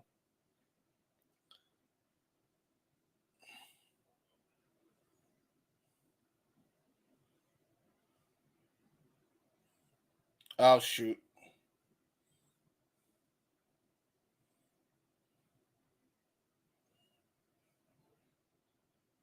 Okay, I can't see Walter. I'm begging you.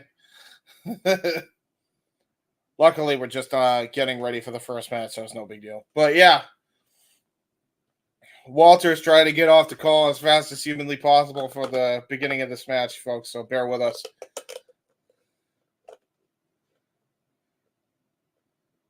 Looks like we're getting things ready. It looks like the cameramen are actually getting ready here. It's pretty bare bones when they actually get this thing started. They're not doing anything except for getting the ringside ready here. We got cameramen coming in, possibly filming from the ringside. And it looks like the camera angle here is going to be from above the rafters, which is an interesting camera angle.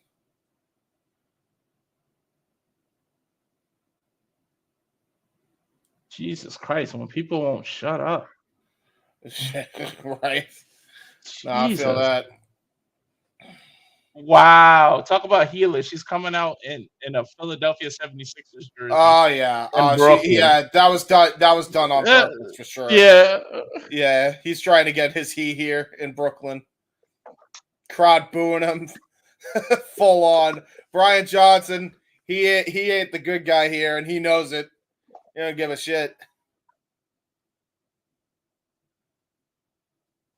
These were the two that we didn't know too much about.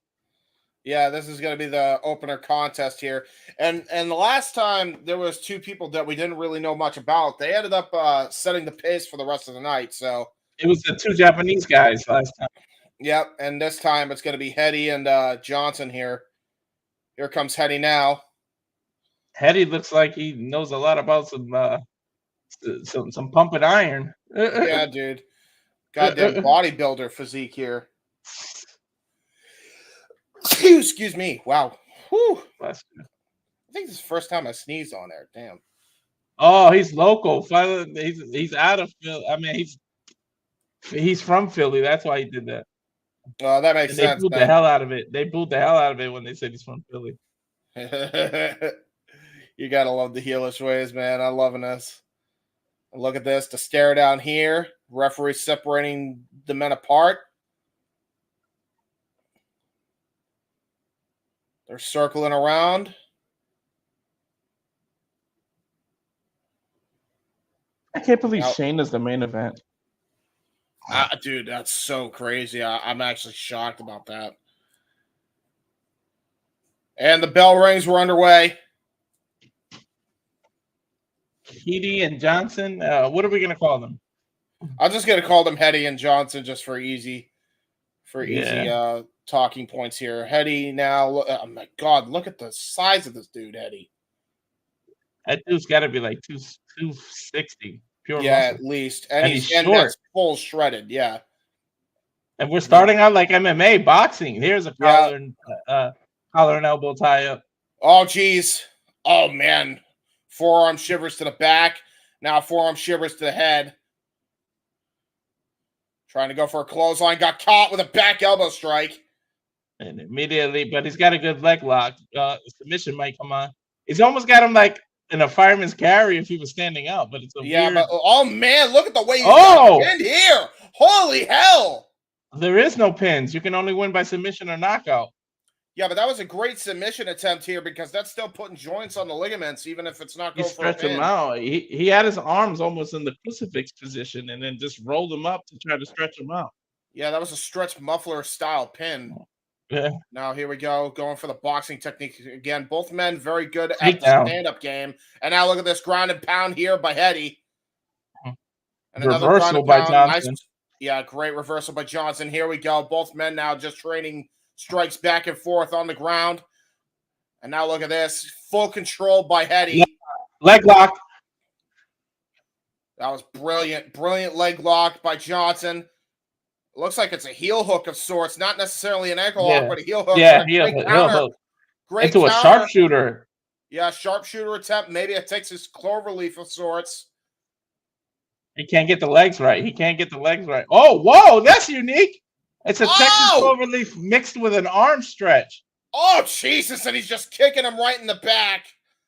Oh, no. In the back of the head. I've never seen that. The page submission.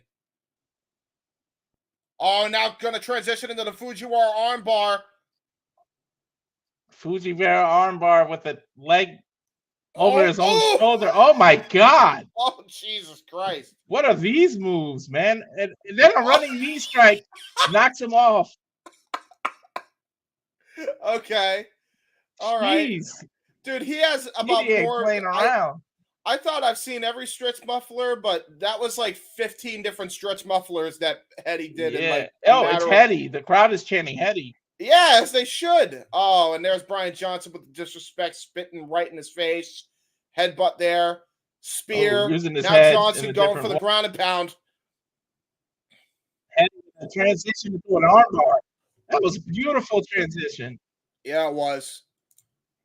Almost a double armbar into the leg position of a reverse figure four. Oh my God! It's like a Romero special. He's got to tap here. Here. I'm hurting looking at it. Yeah, dude. His entire body just got stretched out. And oh, nice gets shot up with a right hand. Yeah, he did. Double knee. Now what? Oh, Jesus. The crowd scanning F the Phillies. Oh! Just broke his arm. Oh my God, he just snapped that shoulder out of place and now into a key lock. Gonna go for a crossface. This might be it, Walter. Yes, it is. Gotta be it. There's the tap. It is all over. Hetty with the win here in his GCW Bloodsport debut. What a win. What a statement. Hetty's got some crazy submissions, man. Yeah, dude. That was tremendous. I've never seen somebody stretched out like that. Look at the way he stretches him out, man. Got him The in a crowd key lock chanting armbar, Lucha transitions into it was basically a Rings of Saturn he submitted him with. Yeah, like in a reverse way. And then the crowd is chanting Lucha now. I guess he must be a luchador of some sort. Mm-hmm. That was a crazy sportsmanship. Is it going to be sportsmanship? No way, not with Johnson. He came in with a Philly jersey. Yep. Yeah, there Johnson he goes. backed out. Hetty went to go shake his hand, and Johnson backed out. Dude, those submissions were ridiculous. Dude, it was so good. That was awesome, man. What a submission. So I put in the private chat. I do know Brian Johnson. He wrestles down in MCW. He is known as the Mecca Brian Johnson, and he is a heel. So he plays a damn good heel. Like when I saw Brian Johnson, and then I saw, because like sometimes he'll have a beard, and then sometimes he'll be completely like shaven, like he was just now. And I'm like, and I saw on the back. Well, first of all, I saw the 76ers jersey. I was like, okay, this looks familiar. And then I saw Mecca on the back of his tights. I was like, son of a monkey's uncle. That's Brian Johnson from MCW. We're jumping right into Julius Creed. I'm not surprised. Considering that Matt Mikowski is not the most known name on this card, I'm not surprised they're going with this second. Why Matt not? is 2-2 in Bloodsports. This is Creed's debut. Okay. This is going to be fun. I'm loving it. Matt Is he going to Mikowski. get to use his WWE theme? I would imagine so. I can't imagine they wouldn't. I think Shayna used his WWE theme. Shayna used hers. Yeah. Yeah. Okay. Here comes Matt Mikowski now. So we're on to our next contest. And then they get to use whatever they want, because I'm sure Shayna would pick some rock music that's not her music. Oh, yeah. We are now on Matt Mikowski versus Julius Creed. That's going to be our second contest of the evening. It's going to be a lot of amateur wrestling in this one. Yeah, damn right. Especially considering the two men involved. I mean, they both have amateur wrestling backgrounds, so expect this to be heavy on the ground. But very similar. So much bigger. It's very similar to what we saw last night, I think, is what we're going to get here in this matchup, Walter, with the new welterweight champion just dominating his opponent. Muhammad taking the UFC welterweight title last night. Could be a very similar matchup in style here. One of these two could either make this a full-on blowout on the mat, or this could be a very even match on the mat. Man, Creed is actually being cheered. That's a little shocking right now. I'm very shocked, considering the fact that I imagine that this is a very different audience than what you typically get with GCW crowds, because GCW crowds by themselves, I know they've booed WWE guys in the past. I mean, they booed Zack Ryder when he first showed up in GCW, so AKA Matt Cardona. So, but they might boo Matt out of default because he's from Philly, and Brooklyn hates Philly. Yeah, but they have a lot of respect for Matt Mikowski. I know I do after his last performance, so I can't imagine that the Bloodsport fans are going to be too hard on him. And to be fair, he's not Brian Johnson, who's just rubbing it in their face. They said he's fighting out of the old Ohio Valley. What, Brutus Creed or Julius Creed? Yeah, makes sense. Not from Ohio Valley Wrestling, though. No. Bell rings. We're underway. Here we go in our second opening contest. Looks like we're going to go for... I was going to say, how quick do you think we go for a takedown? And it was instant. I didn't even get the words out. Yeah, Julius Creed with a great takedown. Now I'm going to try to get Matt Mikowski to tap out, or maybe a ground and pound attempt here with the palm strikes. Matt Mikowski able to have good defense. Look how much bigger Creed is, man. Yeah, dude. He's freaking massive. Oh, look at this now. Matt Mikowski was trying to roll out of that takedown attempt, and man, this Creed is just too strong. Yeah, he is. Just great amateur German wrestling. Oh, no, belly to back. Great belly to back body slam here by Matt Mikowski. Oh, wait. Arm triangle. Trying to go for a triangle. Oh, nice reversal by Matt Mikowski. Look at the way his defense is, though. That was great defense by Julius Creed. Julius looking like he did back in his amateur wrestling day. And now both men going back to the stand-up here. Remember, no ropes. Nice just ring post and a ring. A leg kick by Matt Mikowski. Great leg kick. Yeah, you want to, as we said, you got to debilitate the upper base because that takes a lot of the grappling game out of it. And Matt Mikowski going to try to go use his kickboxing background. Ooh, great palm strikes. But Creed took him right back down. Dude, that was a crazy palm strike. He damn near knocked Julius Creed out with that, and then he had to take him down immediately. That lets you know he was hurt. As soon as they go right back to the sprawling, it's because they got hurt in the standing game and they want to get it back to what they're known for. Julius Creed. Oh, look at this strength. Overhead. Oh my God. Wow. That takes core strength, James. Yeah, it does. Now a belly-to-belly suplex. He is suplex machine right now. It wasn't even a belly-to-belly suplex. It was just a full-on toss. now I'm going to try to go for the forearms right to the face.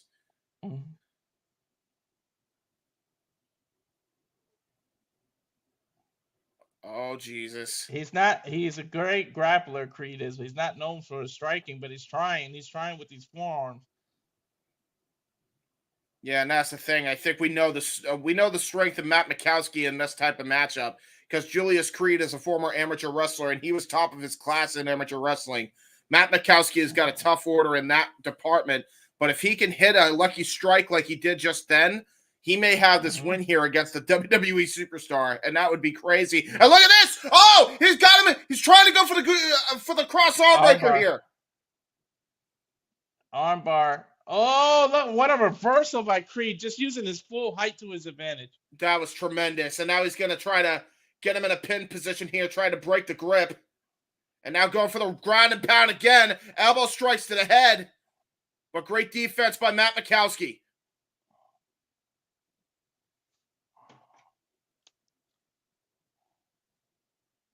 Again, great defense by both guys here. Wait a minute. Looks like we're going to go for another stretch muffler type maneuver here. Creed, you can tell he's new to this because he literally just went for a pin. I don't know if it was necessarily that he was trying to go for a pin. I think he was trying to get a stretch muffler going similar to the last match. And now he's getting slapped by Matt Mikowski. And look at the frustration of Julius Creed and those forearm shots raining down. Holy hell! I wouldn't be surprised. A lot of wrestlers, do you know what the Darce choke is? That's what they go for. I wouldn't be surprised if Creed goes for the Darce choke. Oh my God, what a belly-to-belly suplex. Gonna go for a second one. Jesus criminy. So a Darce choke is pretty much it's similar to a triangle choke, but it's like on your arm. It's almost like a Kimura. So I wouldn't be surprised if we see that. Oh my God, a dragon suplex. Running knee. And referee checking on Creed to see if he's hurt, but trying to go for an arm breaker. Julius Creed, great defense again. Matt Mikowski's looking to separate Creed's hands here so he can get the cross arm breaker. Creed literally rolled to the top, and he might powerbomb him out of this position. And that is exactly what he's going for. Holy, he did it. Hell. I thought he might have knocked him out, but Matt just hulked up. Well, I think this is going to be it. What a nice body slam. And now he's going to go for the Northern Lights Lariat.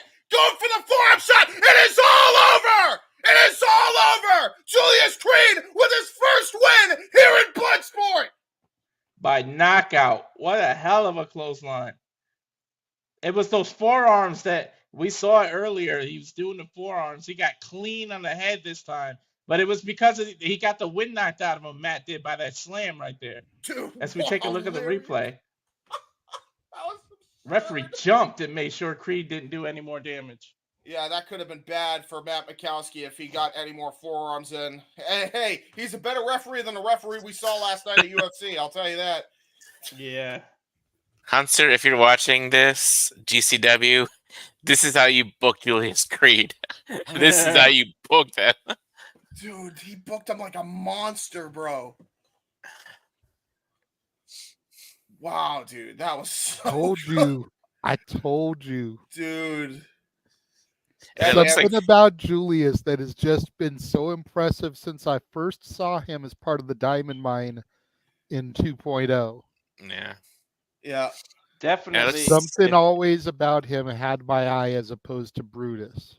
As you were, Definitely, dude, if the Creed brothers ever separate, Julius will be the bigger single star. I agree. No doubt. Yeah, I agree. And it feels like they are coming out to like different Brutus theme will be songs. Anvil. Yeah. Yeah, for sure. Are we going into Masha already? It looks like Yeah, she wants fight number redemption. 3, yeah. Yeah. One thing about Bloodsport, I like how smooth the matches are. UFC needs to take a page from this. Yeah, like man. The transition from one match into the other. Hey, and you notice there's not 15 million advertisements, Walter? Yeah, exactly. Or freezing. Or buffering, or changing the channel midstream to UK sports. That happened too. Yeah. Yeah, you gotta love it. This is way better than that. I told you it was going to be anyway. Anybody could have done a better job than ESPN. This is all right. This is one of the ones I told you. Masha didn't have the greatest Bloodsport record. She's 1-3. Yeah, that's not good for her. She's coming in. She is coming in with 3 losses under her belt, and they were all recent. Jody Thread looks like she's 0-1.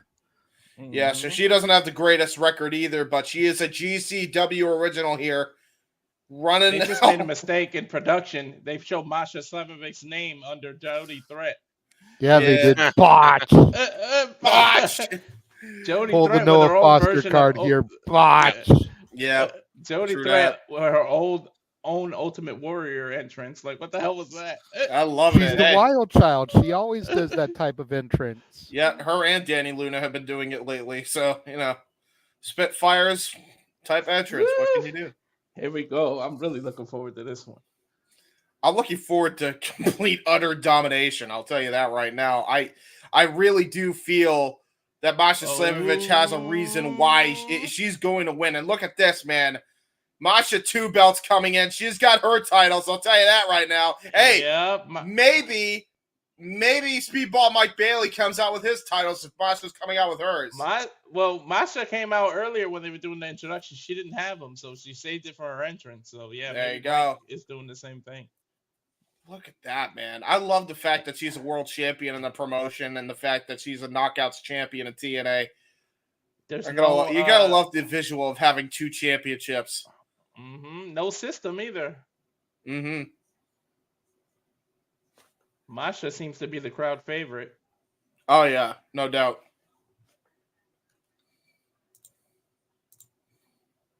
They have a lot of respect for Masha Slamovich for sure. But they have a lot of respect for Jody Threat as well. And look at the way versus TNA though. Look at the way Jody Threat has her gear, by the way. Her gear very inspired by Antonio Inoki, if you notice, by the way, with the boots and just the trunks. I didn't realize how ripped Jody was. Yeah, goddamn, good for her. How old is she now? And she's got the body like that? All right. Good for her. Yeah, she's in her 30s. Really? Oh no! That was an insult. I'm sorry. It wasn't intended to be. I'm sorry, Jody. I'm sorry. I thought you were older. I apologize. Cool. That's not good. Oh, that's awful of me. It's because she's been in the game for so long. That's why. That's fair. That's fair. Bell rings right away. Starting man. off slow. Yeah, Jody looks like she can match Masha's power, man. She is ripped. Yeah, I was about to say I wasn't expecting the power. Yeah, like the issue though is the experience. Oh, wait a minute. Good sprawl there by Jody. Whoa. She went for an overhead takedown and Jody just sprawled and ended up on top. I tried to go for Masha an armbar though. Showing jiu-jitsu here for an armbar and a leg lock at the same time. Heel hook. Oh, there it is. Yeah, heel hook full on. You'll notice Jody Jody trying is to work her way out of it. Yeah, Jody's on her side trying to get her way out of it. Masha just grabs the other leg with it. Oh, Oh, no! Oh, look at that. Masha's got to be careful because Jody has her leg too. Now we're going for a sprawl, rolling around, both back to their feet. Okay. Jody might surprise us here. No real advantage in that sprawl. Jody pulls Masha towards her in a slam. Ouch. STO. That wasn't just any slam. That was an STO, and now it looks like she's trying to go for the ground and pound. Oh, wait. Gucci Katami. Arm breaker. Cross arm breaker of her own. And great defense by Masha Slamovich regardless. Great defense here. Crowd with dueling chants. Let's go, Jody. Let's go, Masha. Oh, wow. Look at Crowd that. showing respect for both athletes. Now trying to go for a front. If Jody wants to, she can go for a guillotine here. That's what I'm saying. She's trying to go for the guillotine, but just got reversed by Masha Slamovich. All Masha's got to do is jump back and she's got her own guillotine. Yeah, and she's going to try. Oh, no. Hammerlock suplex. And now trying to go for an armbar of sorts, maybe a key lock. She could have went after the armbar suplex. She could have did the dark stroke herself. Yeah, it was already in position. Oh, cross armbreaker! Jesus.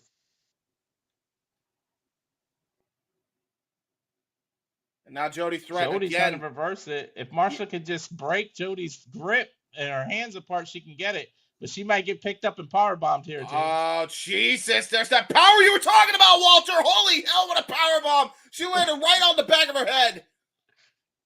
Picking the ankle to protect herself there. A sprawl by Masha. She's in a wrestling sprawl, but Jody again can go right into a head submission here, right into the guillotine here, but turns it into a suplex. Yeah, snap suplex. Shades of the Dynamite Kid. Now trying to go for a ground and pound of sorts here. Masha trying to fight from underneath. Oh! Trying to go for that. Hands. Yeah, trying to go for that cross arm breaker again. And look at just Masha holding on to that wrist grip for her life here. Masha looks like she's reversing their momentum here. Oh! Just smacking Jody across the face. Ow! Yeah, right over the face. And another one on the other side now. And there's the up kicks by Jody Threat to get her off. Yeah, she got Masha right in the nose there, James. Yeah, she did. Oh, great palm strike by Jody Threat trying to go for that kick. Oh! Ooh. Oh! Turn it into a cross arm breaker! Are you kidding me? That was a beautiful transition. And now the kick's right to the side of the head. Jody trying to reach for her own kicks, but just Masha's head is quite a little bit out of reach. Yeah, and look at this. Oh, wow. Great counter, though, by Jody going into the wrestling sprawl, able to get out of it. Oh, no. Masha's showing her own strength. She might get it. She might rip the arms apart here. She is. Oh, great counter, though. Great counter wrestling here on the mat by Jody. Oh, trying to go for a guillotine. Sleeper hold. Now it's Jody that's in position. Man, these two are just back and forth. No time Jody limit. with a waist lock and a German suplex. Release German suplex into a pump kick. Holy shit! I told you don't sleep on Jody. Yeah, well, I'm regretting it now. Gonna go for a stalling German. Nope. Masha with a reverse elbow. Now she's elbowing Jody from the top into a sleeper. There's a cut. That's the Kirifuda clutch. That's a shout out to Shayna Baszler if I ever seen one here.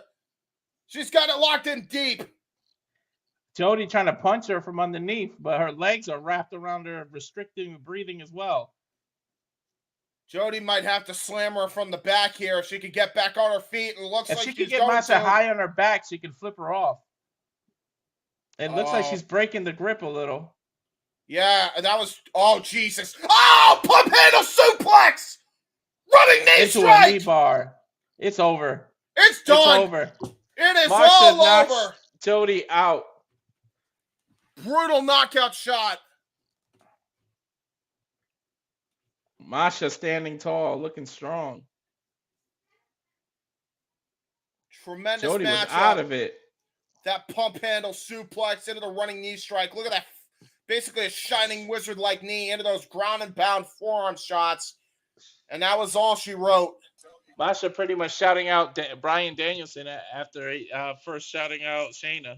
Yep. Yeah. I think I paused it long enough so I'm actually like caught up where you guys are. So perfect. Good on you, G. Did they just raise Masha's hand?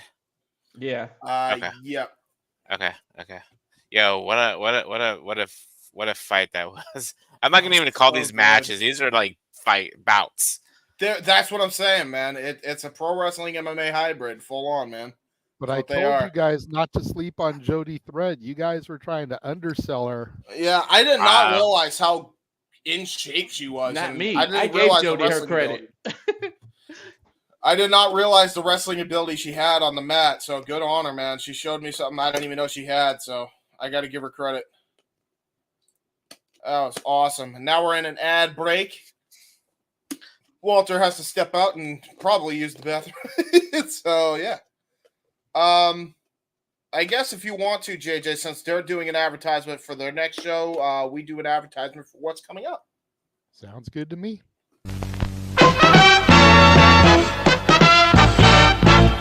And now, preview time. So let's take a look at what's coming your way.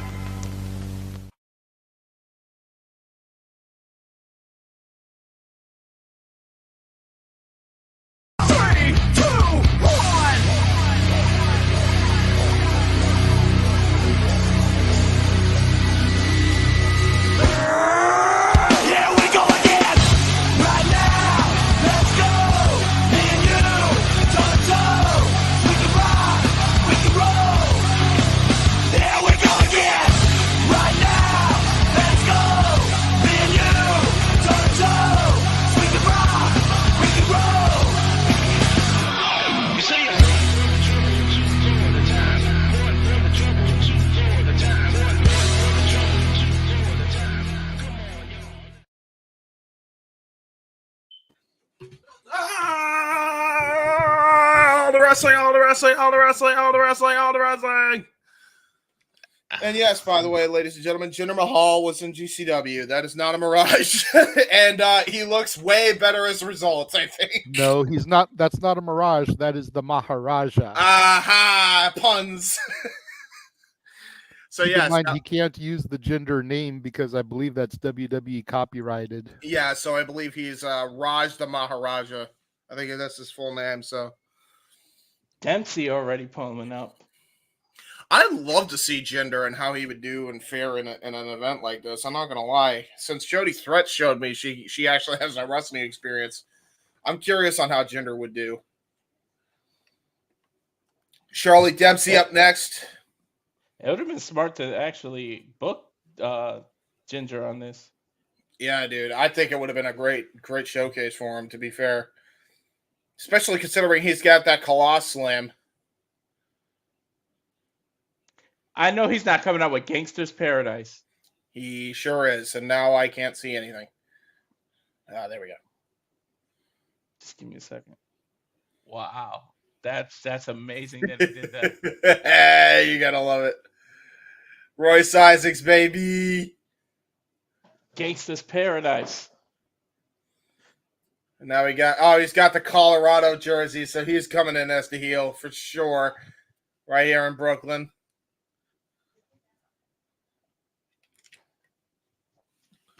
So we got Royce Isaacs versus Charlie Dempsey here.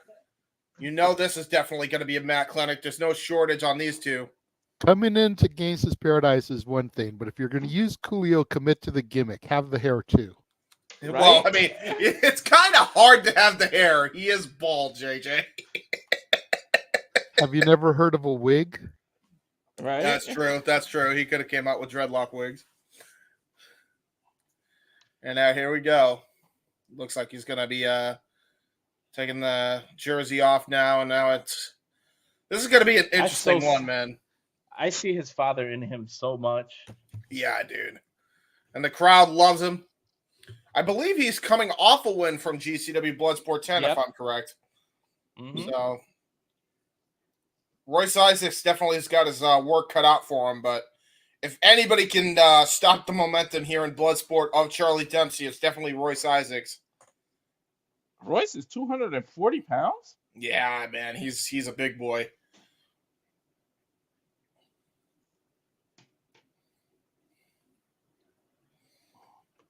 Now the referee trying to separate both men here. Going to check for any weapons. All on his own. There is no quarter check crew with him. Yeah, no quarter catch crew here today. I would say no quarter catch crew, but you know that's kind of redundant. That's why I stuttered, because I almost said no twice. Bell rings were underway, and now it looks like we're going to try to go for the wrestling game here again. A lot of wrestling heavy influences. Great cravat lock there by Charlie Dempsey. Just got that thing in tight already around Royce Isaacs. Oh, great wrestling takedown though by Isaacs. But right into a grip. Look at the grip that Dempsey has. Yeah, great headlock. And turns it over, trying to go for, it looked like he was trying to go for an anaconda vice, turns it into a possible, looked like he was trying to go for a disarmer armbar, got countered by Royce Isaacs, both men showing that they're great offensively and defensively on the mat. This is a very even matchup so far already. It's just awkward because they keep putting each other in pinning positions and they can't pin. Oh, great bridge out though of that layout. And again, even if you can't necessarily pin him, Walter, you are expending energy by having the opponent try to get out of it. So there is that element to it as well. That wasn't really smart. Dempsey literally did a heel hook and then leaned into the grip of Royce. He could have been put into a sleeper right there. That's what I'm saying, man. The inexperience of Dempsey compared to Royce. Royce wouldn't have made that mistake. That's what I've been saying. So that's the inexperience coming into factor here. But again, great bridging effect here. Look at Dempsey's athleticism, how he reversed and flipped over. And now it looks like he's going to try to go for a Regal stretch, perhaps. I was just going to say, it looked like he was going to do a Regal stretch, but he changed his mind. Well, it's not even that fact that he changed his mind. It's just Royce Isaacs had great defense. He got himself out of it. Now trying to. Oh, Jesus. Nice body slam. Tilt-a-whirl. Yeah, that was a tilt-a-whirl takedown, if anything. Now going to try to go for a possible sleeper attempt here, but again, got caught in the cravat lock. Oof. Shades of Johnny That's Saint tight, there. Too. Yeah, tight. it is. Taking a page out of Johnny Saint's playbook, one of his many trainers in the UK scene. Royce reversed it though. He's on top of the mount right now. Yeah, he's trying to go for a palm strike, but great defense again by Dempsey. Good sprawling by both of them. Now trying to go for a possible. Gonna try to go for a key lock. Oh! Muda lock! It's like a reverse. Yeah, Una lock. It was a reverse Muda lock, and he got the cravat lock. Great innovation there by Dempsey. He got Isaac too. Oh, Royce, good job pulling him into him so he can reverse it. And now he's into an ankle lock. Yeah, great counter. That was a great way to counter out of that. And that's what makes it so dangerous to be able to pull that off. And now just kicking the elbow right at the pinpoint of the elbow. But Dempsey using his long legs to be able to kick his way out of it. Yep. Both men back on the stand-up. Charlie Dempsey was trying to get feeling back into that leg after being caught in that ankle lock. That was the mistake there by Dempsey again. While that was a great innovative maneuver, you cannot make a mistake because he could easily counter that into an ankle lock. Now trying to go for a front guillotine, it looks like, is Dempsey. Yeah, he doesn't have it good, though, because he's on the side. You need to be on your back flat and have your opponent's head further under your armpit. Yeah, that's just... And a great, again, just expending energy because he has to try and bridge out of this thing. That's just expending more energy. Now going to try to transition into his own triangle choke, but great defensive again by Dempsey. Both men, this is the testament to Royce Isaacs and Dempsey, Walter. They're so good when it comes to the defensive in the mat game. That's what I'm noticing here. Yeah. Dempsey, I thought he was going to go for a triangle, but it's just... Royce is just fast, man. And both of them are just switching and switching. It looks like he's going for a Kimura. Yeah, trying to go for a Kimura. But look at the way Dempsey is using his leg to maintain leverage so he can't get that Kimura lock on there. Very smart there by Dempsey. Now trying to bridge out again. Even though he's expending more energy, that's what he had to do. And now he got him in a front chancery face lock here. Front face lock now. Ooh. Reversed it with his leg lock. Now he's trying to get an arm bar, but he's got his head locked in his legs as well. Yeah, great scissors lock. Yeah, it was great head scissors lock, but got countered again by Royce Isaacs. Now going in for it looked like a reverse type of headlock here. Now using those knees right to the top of the Chrome Dome of Charlie Dempsey. He may knock him out right here, Walter. That might be a knockout. That was right in the top of the temple. And now look at that, though. Again, Dempsey. Oh, what but a again, hook. Are you kidding he's me? leaning his back and giving his head up, and they could easily be into a choke. The only issue with that, though, is look at the way he's twisting his foot there. I don't think Royce Isaacs cares about anything right now but to get out of that hold. Yeah. Oh, my God. Look at the way he's twisting that thing, man. Are you seeing the words "not live" on the bottom? No, I am not. Now it says live. Yeah, I think keep in mind we had to try and sync up with G and oh, okay. So that's probably why. Oh man, a slap fest now. Now it's just pro wrestling full on. They're trying to test their might here. GCW chants. Both men exhausting themselves out of the slap contest here. And now they finally separate, possibly going to go back into the stand-up here.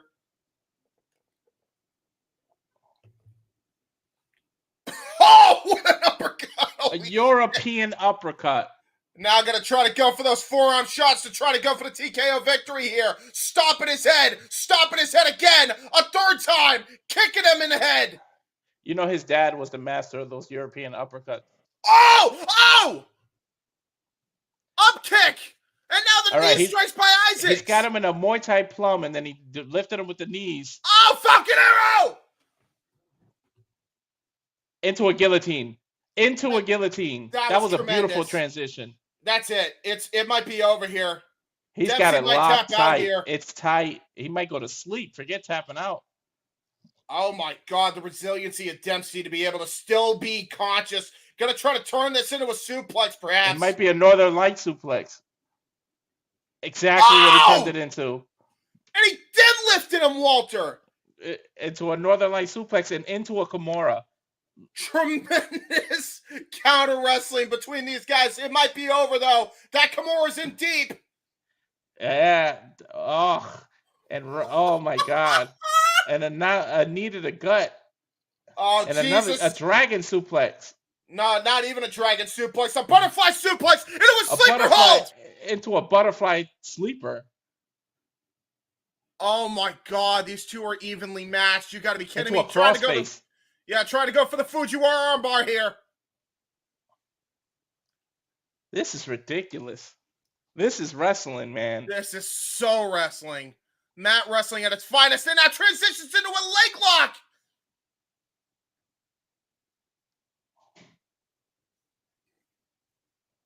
Oh, shit. You don't want to be in this position. Regal stretch. Regal stretch. It's over. It's over. This might be a tap-out win for Dempsey here. Shout out to his dad. He literally has a Regal stretch. Oh, my God. Look at Royce Isaacs, though. He's still fighting. He might be able to break out of this. It looked like if he turns his hip, he can get out. That's exactly what he did. Turned his hip, got out of it. Now gonna go Saito suplex right on the back of the head. Now transitions into a sleeper.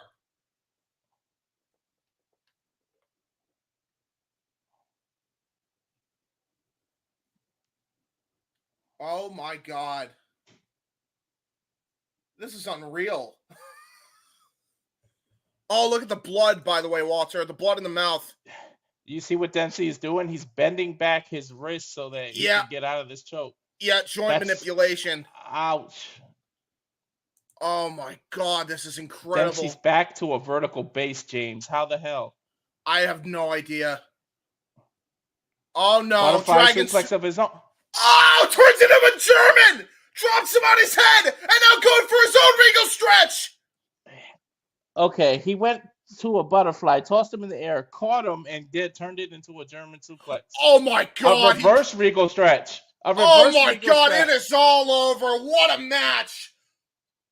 Dempsey forced to tap out of a reverse regal stretch. That's a little embarrassing. Oh my God, bro! The crowd booing. They might be booing Royce Isaacs, man, but you got to give all the credit in the world to Charlie Dempsey. I think Royce has gained some respect for Dempsey, though, after that. Oh, absolutely. I think he's going to shake his hand. Absolutely. That was fantastic. What a matchup. Look at the respect. Look at the respect. Holy crap, what a match.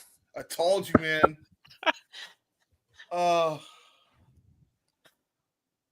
Dempsey put up a fight. You can never count out Dempsey. Like, if he... So we were all... Yeah. Go ahead, G. Now, if he ever gets out of the wrestling business, you know where he can go to. Oh my God, dude. He would absolutely kill in an MMA. Are you kidding me? You wouldn't think that they'll show respect like this. Look at that.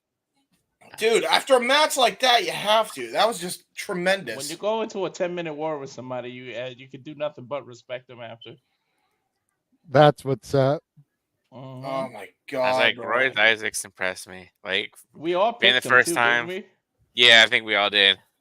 I think the only one that may have not picked him might have been JJ, but I don't remember now. Yeah, I didn't pick Royce because I wasn't familiar. I was, talking up Charlie, but definitely impressed by Royce's abilities there. Yeah. But like I said at the outset, man, can't count out Charlie Dempsey. He put up a hell of a fight. Yeah, man. I caught a cramp. I caught a cramp just watching that. Yeah, bro. For real. Right. Shit, we're gonna be like exhausted after just watching these guys beat the holy hell out of each other. I think Mike Bailey's up next, people. Yeah. Oh, fuck me. The MVP of 2023. Yeah. You know what's funny? I had mentioned I never had seen Speedball before TNA, and I lied. He came down to MCW for Shane Shamrock tournament. He was in there, and like when I saw him, I was like, "This guy impressed me." Yeah. And then like now that I think about it, I'm like, "Holy hell!" This is Speedball, the Karate Kid, basically. What is this filter? Right. Why is everything all red? Because one. Hey, why not? He's the Karate Kid, dude. These two. This is good because somebody was bleeding a lot. There is going to be a heavy striking contest between Akira and Speedball, by the way, because both men have martial arts backgrounds. This is not going to be a wrestling match. This is going to be a freaking kickboxing contest. Look, G, this is what I was telling you, G.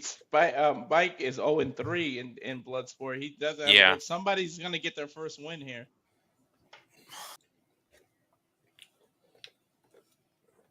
Gonna be awesome. My God, he's coming out to like a 90s. This is like 80s karate movie, like blood, like the movie for the music to come out to.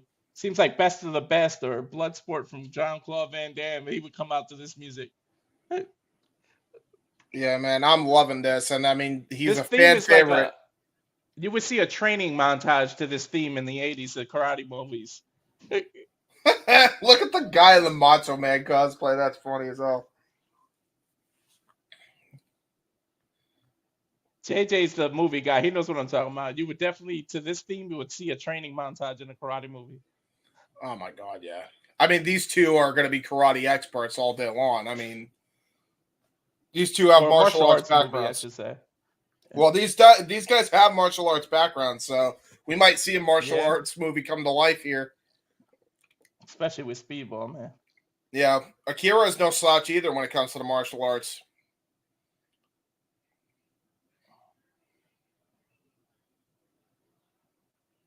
Man, Akira's a jazz monkey. Yeah, he is. Dude, he's a fan favorite in GCW. You can tell. Oh, and here comes Speedball. No title? Why? Maybe he's got it under the suit, under the gi, I should say. I doubt it. I doubt it. He would have had it already.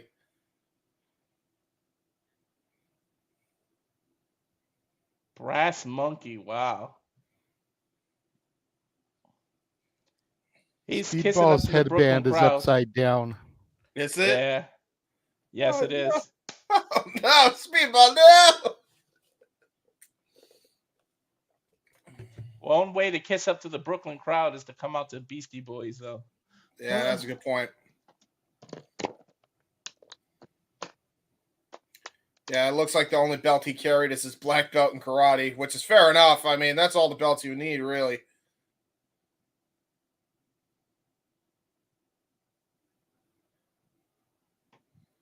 So Akira versus Mike Bailey here. Look at this dude's hair, by the way. The dude looks like he should be teaming with Alex Zane. Walter. Did you see how he was bleeding from that hair, though? Mm-hmm. His pink hair was completely red in the video package. Yeah, it was. And there's Mike Bailey with the kick flip. Uh-oh. You can't boo Speedball. No, you can't. I think these are two fan favorites from the sound of it here. Bell rings running away. Oh man, here we go. We're going right into a fire. We're going right into a firefight right out of the gate. Okay. All right. A couple of knee strides. Yep. God damn. Ooh, nice karate kick by Mike Bailey. And then another knee. Oh, jeez. Oh, my God. Oh! Face front slam. Mike Bailey could have got knocked out by that. Oh! Whoa, what a head kick. Great enziguri.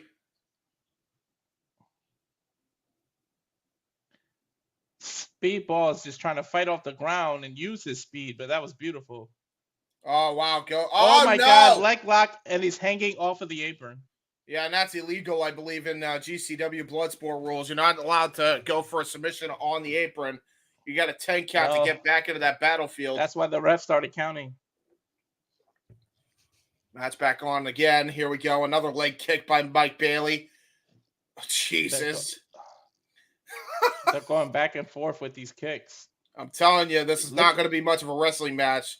This is going to be a striking affair more so. Look at Akira's ribs. Do you see how red they are from those kicks already? Yeah, double flip off there.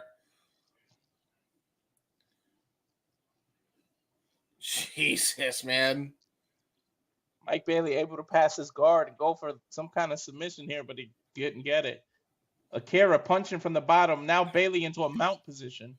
Yeah, just slapped the taste out of Akira's mouth. I don't know what Mike Bailey's trying to set up for. Possibly a sleeper hold, maybe. I'm surprised there's actually any mat wrestling to begin with. There was a great stand-up here. I think that's both good Akira strength. making a fatal mistake. Akira, you cannot go belly first. You cannot give up your back. Oh, now beautiful elbow from the top. Yeah, just right to the side jaw. of the head, though.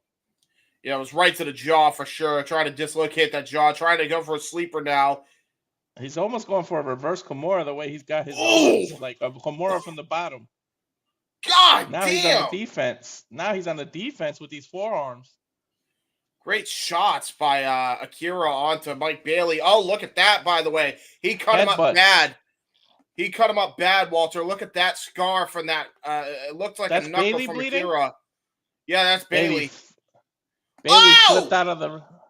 Bailey flipped out off the canvas to try to get a separation. Oh, Bailey! Oh no, it's actually Akira bleeding. He must have gotten cut up. Yeah, it's Akira's blood, but Mike does have a cut. Mike Bailey has a cut under his rib, under his armpit, like right above his rib.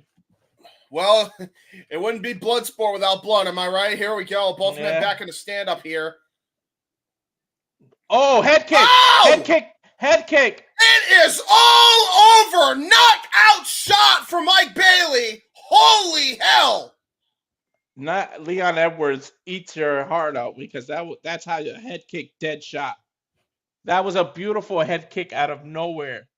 Dude, that head kick was straight out of Sugar Sean O'Malley's playbook. Look at this shit. Dude, Deadpool is the popular movie right now. They break the fourth wall. So I'm going to say whoever produced that was smart as hell, and I love you for it. The way they made that look legit with that head kick knockout right now. Akira is dazed. I think. Remember Street Fighter when you get dazed and the little birds are around your Wait head? a I think minute. we just saw that. What the hell? I thought that was it. I honestly thought that was it. It is. And a flip off. But a great show of respect by Mike Bailey to Akira. Bailey's shaking Akira's hand, but Akira still sticks up his middle finger, rebellious to the end.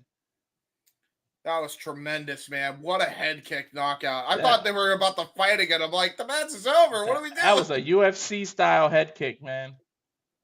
Man, these two should be a tag team. I was just saying. They might Mike have Bailey something got here. his first win in Bloodsport rule matches.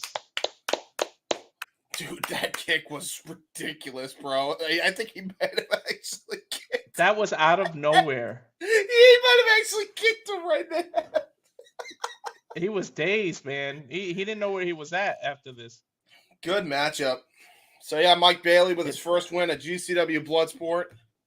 Good As shit. we go back to seeing the Manale Bajaraha, I forget what his name is now, but they're showing Maharaja. Just call him the Maharaja. Yeah. God damn, great choke slam. Why didn't they have him do that shit in WWE? Why wouldn't you have him go for the choke slam?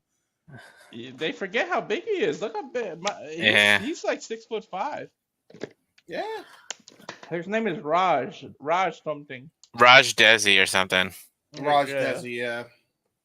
Yeah. Oh, he's still known as like it's Maharaja Raj Desi or something like that. Or I'm just gonna call him Maharaja because I might have to watch it. Like the pieces of shit that represent you. Wow.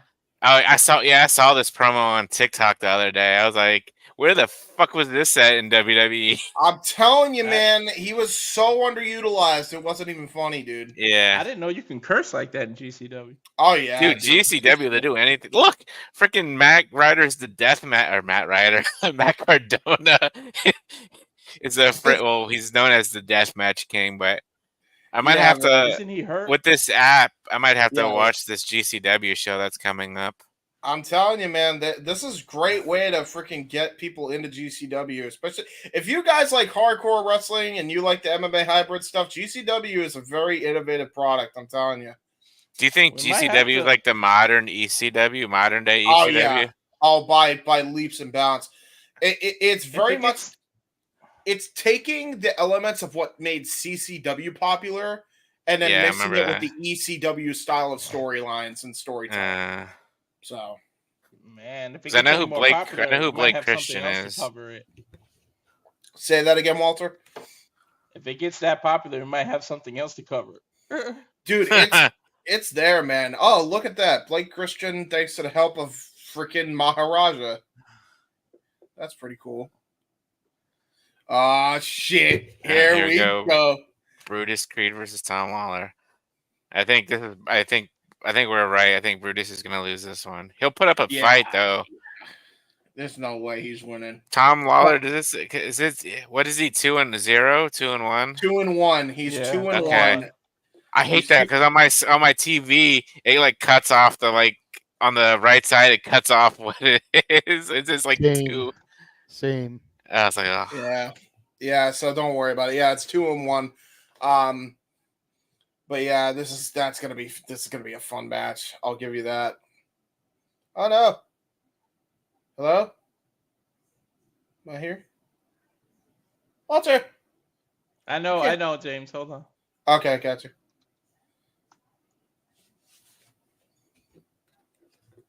And there's Brutus Creed coming out now into the ring, into the fight pit, if you will. This is actually a fight pit. They're fighting in the pit.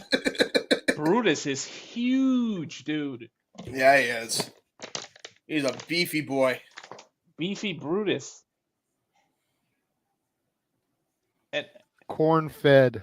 Corn-fed. You damn right. That's that crunchy strength, lifting up haystacks. Yeah, well, or Tom Lawler knows a thing or two about that. Dude, country strength is something else, though. Look at this goof, man. What is he doing? Look at this shit. Freaking jean jacket, Americana attire. What is this guy? Coming in with an American Eagle on his front. I think I know who he's voting for. I don't know if he's voting. I don't think he's voting for Trump, but he definitely likes America. God damn, look at this shit. You know, reading JJ's private message, how the hell are we all already halfway through this? This is how you do a pay-per-view, man. Yeah, man. This is literally the 6th fight out of 10. Yep. That's more than halfway. No ads in between. Just a couple of highlights of their own stuff. Yep.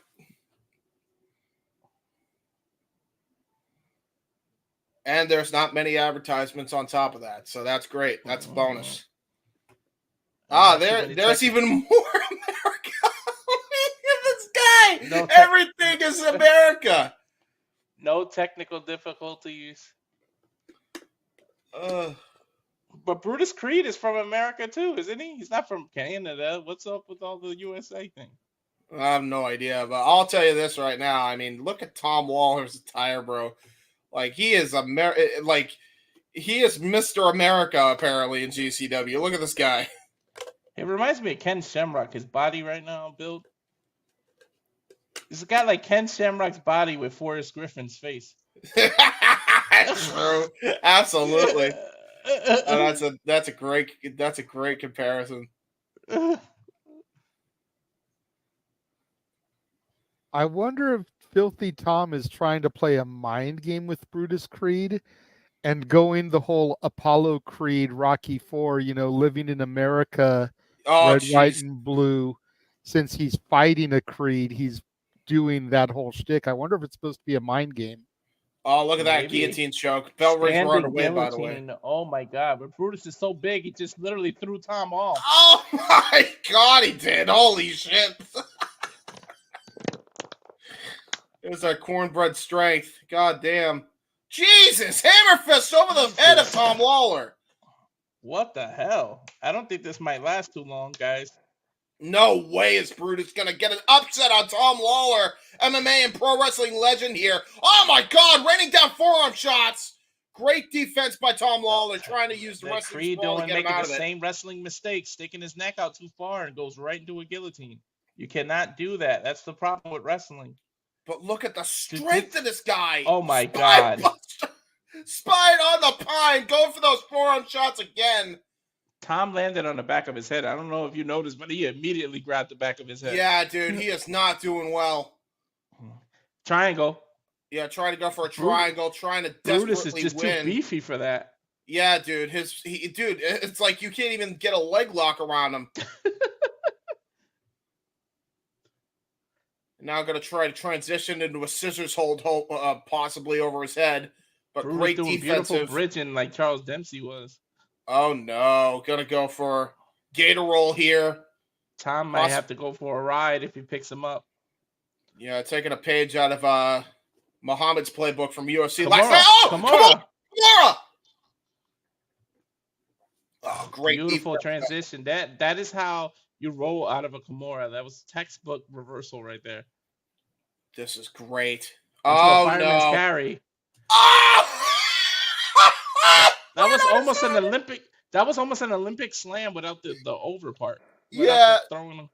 He just Samoan dropped him. That's all that was. And he dropped him on his head, by the way. That was a Chaos Theory Samoan drop. An American drop, I guess. Yeah, there you go. Chad Beautiful Gable drop. knee. Great knee strike right to the body. And that was a knee to the liver, man. This is just pure domination by Brutus here. I'm actually shocked at how well he has gone up against Tom Lawler here. I'm not sure if he should have let him get up. I think he was doing great. What is he doing? Why is he letting him get up? He could have easily won it. I think he should have kept up the pressure on the ground. Dude, someone needs to book Ken Shamrock in Bloodsport. Oh, my God. You kidding me? Yeah, book Tom Lawler, Ken Shamrock immediately, please. Mm-hmm. Or Josh Barnett, Ken Shamrock. I'll take that, too. Now Tom returning the favor, letting Brutus get up. Good little respect by both men. Now we're going to go for a stand-up game here. Oh, man, the wrestling sprawl. Brilliant by Brutus. Going to try to go for immediately goes for a single leg takedown. That was great. Oh no. Oh no, he set him up for a deadlift. German! You know who that was a shout out to? His new buddy in American. Oh, why would you try that? Why would you try that, Brutus? Why would you try that with no ring ropes? He tried to go for a springboard back elbow off the post with no ropes, and he almost got caught out with a sleeper Now he's hold. in a almost like a. If he lifts him, he's going to be in a tombstone position. Oh shit! Good point. Power slam. Shit! Power slam! Deadlift again. That's the second time he deadlifted him, and it is all over. Or no? No, I thought he waved it off too. I thought he was knocked out. Oh, tried to go for a lariat. Got countered. He tried to go for the same clothesline his brother went for. And now look at this. Tom Lawler trying to go for a disarmer, possibly. Now Good elbows from the side. Yeah, hammer and anvil elbows. Oh my but God. Nice defense. Nice defense by Creed. Yeah, using that big beefy arm protecting his head. Oh, crucifix position. This is bad. This is bad. He could easily get an armbar in this position, Walter. Good point. Slapped his rib, so that's a crucifix now. His arms are stretched. Oh no! Oh, nice great roll rollout. through. Oh, if he picks him up into like almost an F5 position. Oh my God, Walter! He's gonna put him in. He's gonna deadlift him into a fisherman buster. Holy shit! Oh! He dropped him. He dropped him. Great lower of gravity by Tom Lawler here. And now those. What are these slaps? Tom is slapping the hell out of Brutus. But you might anger this big giant. Yeah, open palm strikes. I don't know if you should be trying to go stand up with this big dude. Oh, nice calf kick, and Brutus went right down. And now he's got the knee strike right to the side of the head. Another knee strike, but reversed by Brutus. Yeah, I think he blocked at that time with his big ass bicep. And then he caught the leg into a German suplex. Nope. Reversal. Got reversal. And Sakuri. Right to the back of the head. Oh, no. Why would you try to waist lock this big guy? He's going to try to go for a deadlift German of his own. There's no way Tom Lawler can pull this off here. Oh, my God. German He pulled it off. By Tom. Right on the back of his head, by the way, Walter. Yeah, into a drop kick. Right in the same head. And now he's going to go for the ground and pound. He might have it. Brutus showing good defense. Kimura. Yeah, I'm going to try to go for the submission here. He was trying to go for the knockout, but those arms are way too big, so he's going to try to go for the Kimura lock instead. Key lock version of it. This guy's a big, beefy dude, man. Yeah, good luck trying to lock in a submission of any kind on this dude. There we go. Into a regular wrestling position. Gator roll. Yeah. It's going to deadlift him again. Power bomb. Oh, Jesus! Dr. Bomb! Clothesline. It's done. It is all over. Holy hell! Brutus Creed with an upset of the century against Tom Lawler in this Bloodsport debut. I was the only one that picked Brutus. Wow. Dude, look at this. They might as well use that as a finisher, man. That sit-up clothesline thing. Woo. Yeah, dude. Dude, that deadlift gut wrench powerbomb is just absurd strength, dude. Tom doesn't know where he is. He's waking up thinking he won. Fantastic. Dude, I've never seen. Holy shit! What a match! Dude, and then literally. Go ahead, Walter. First. He's literally a hybrid of Forrest Griffin and freaking Ken Shamrock. It's amazing. Yeah, he is. Go ahead, G. Go ahead, G. Oh yeah, holy shit! Like I know Julius Creed's finisher on when he wrestles on Raw is that clothesline, but like Brutus, holy shit! Dude, that gut wrench powerbomb. It looks worse when Brutus does it because his arm is so much. Yeah, I think Brutus was trying to go for the Brutus bomb off on from the posts. Yeah, but he forgot there's no rope. Yeah. Yeah, dude. That was crazy. He almost got caught out there, by the way, because of that. This is gonna be crazy. Homicide and Santana are Dude, next, I think. This is just gonna be a street fight. They're gonna have a full-on street fight in the middle of this arena. I almost guarantee that. in Well, Brooklyn. let me get this done while they still. Brooklyn. Yeah, do it quick. Quickly, Walter. Run fast. Dude, that's so crazy, man. I'm loving this show. Yeah. I didn't was really know what to expect with this, but this is impressing the shit out of me. Dude, Yeah, like man. when I heard that they were like when I watched Bloodsport 10, initially I watched it because Shayna was on there, and then like when I watched it, I was like, holy hell! Yeah, And then like loving when it. they announced Bloodsport 11, I'm like, and Shayna was on the card again, and obviously the creator, everybody else is on there that I know. I'm like, holy shit! Yeah, I mean they got some good athletes too, just in GCW base. I mean they got really good storylines too. Like Okay. the way they're advertising everything is very, very brilliant. By the way, Mike Santana, 0-0 in Bloodsport. We already got one loss for Homicide in Bloodsport, so both men trying to go for their first win here. But yeah, man, There's Santana. They both represent in New York. Yeah, this crowd is going nuts for Mike Santana. I'm telling you. They're gonna go just as nuts for Homicide. Oh yeah, for a fact. I mean, come on now. It's the OGs versus LAX all over again. Let's go. But yeah, man, like GCW as a whole, they got really good storylines with their base shows that don't involve Bloodsport, and then you add the Bloodsport element to that when they do Bloodsport. I mean, I'm telling you, they got such a unique presentation.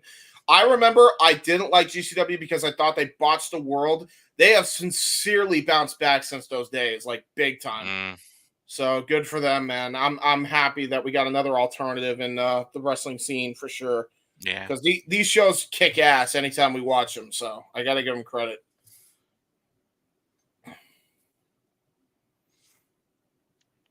The crowd is going crazy for Santana. Yeah, man. Santana chance. Yeah, we're only a second off, Walter. It's just that's all that is. It keeps doing that, but then it catches up. Yeah, it's because we were trying to sync. It's fine. We're pretty much live. It's just, unlike ESPN Plus, it's just telling you you're actually not live when you pause for a second. That's all that is. Listen to what Homicide is coming out to. Hey, da da da da da da. Holy shit, man. Oh, I'm so happy that these guys are fighting.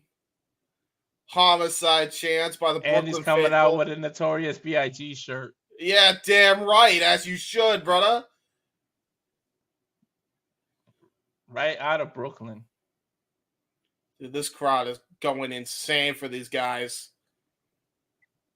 I'm telling you, this is going to be a street fight. There's nothing to it. I almost expect this to spill to the floor with how these guys fight. Like, they don't care. That I expect somebody to wear a crimson mask. Oh, yeah. No, they're going to beat the shit out of each other. And then they're going to hug after because it's like, no hard feelings. Def Jam. This match brought to you by Def Jam, Fight for New York, Def Jam Vendetta, and the entire Def Jam series.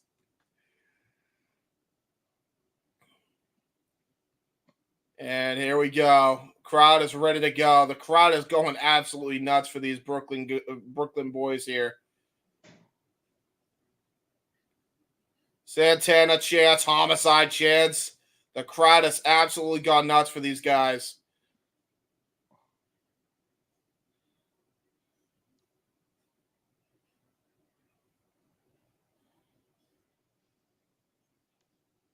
Dude, 5150 represent. Let's go. I'm letting the fans get their moment. That's why I was quiet. Yep. If there's dead air, we're just letting it happen. We're letting this moment. Notorious 187. Yeah, damn right. The last outlaw, baby.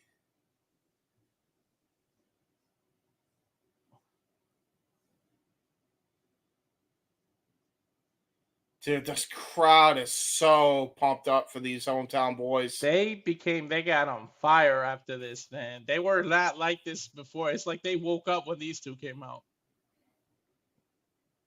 GCW chance now. Just absolute I can't wait for the bell to ring. And now this deserves one of your here we goes. And here we go. Bell rings were underway.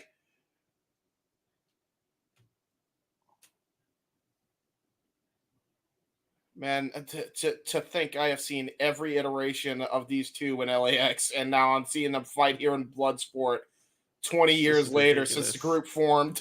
Like, holy shit. That's ridiculous.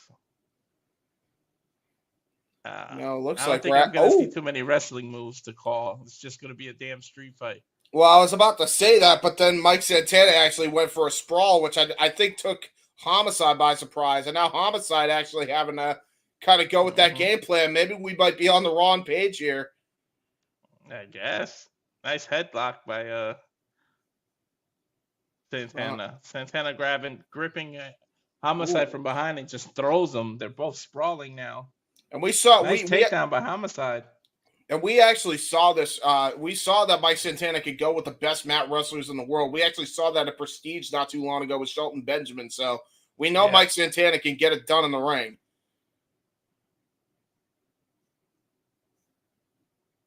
Now trying to go for some sort of triangle, it looks like. Maybe transition into trying to transition into a disarmer finisher.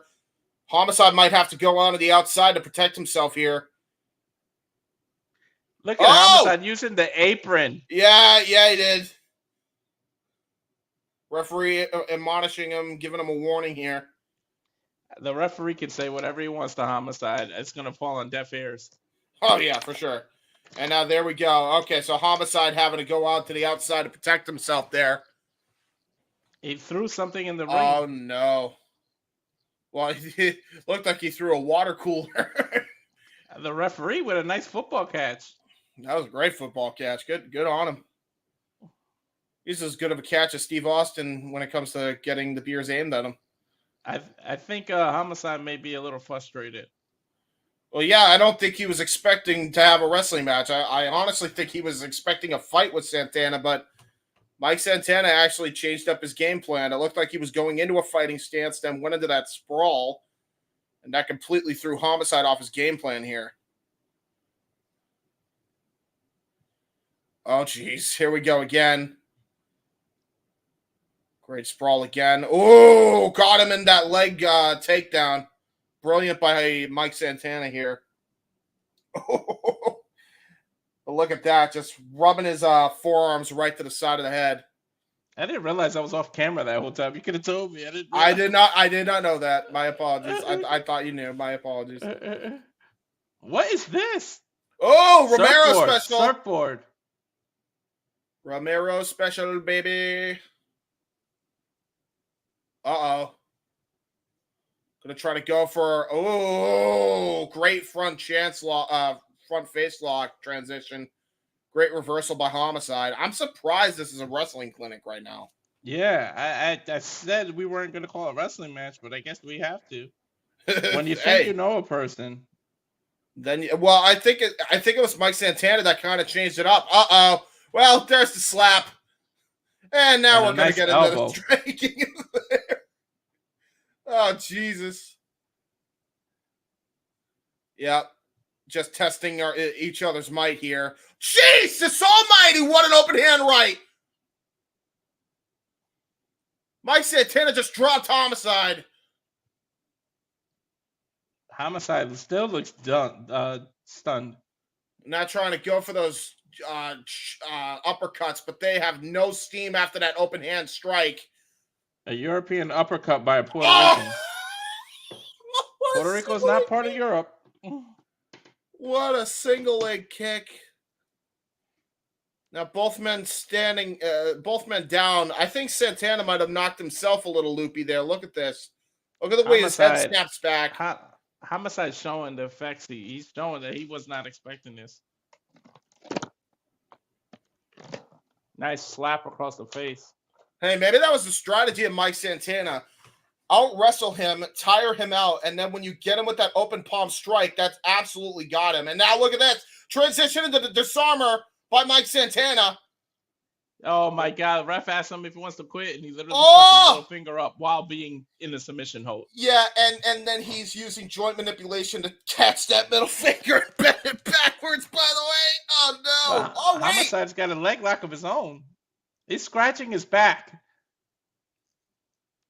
yikes! He got out of the hole by scratching Mike Santana's back. Dude, that's crazy. And now going to try to go for. It looked like he was trying to go for an STF. Mike Santana now has to go to the outside to break the hold.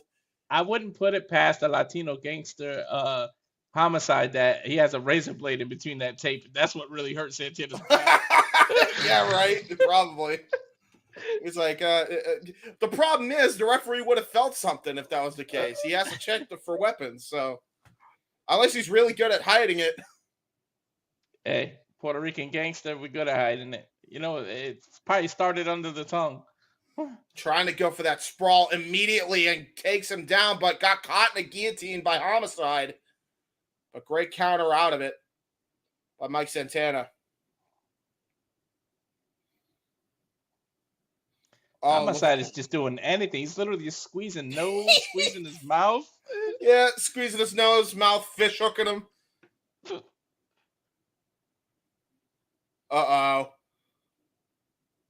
Trying to go for a ripcord of some kind, and Mike Santana goes towards the post to try and break it up here. He's holding the post. Trying to go for, it looks like he's trying to go for a capture suplex, probably a release capture here, Walter.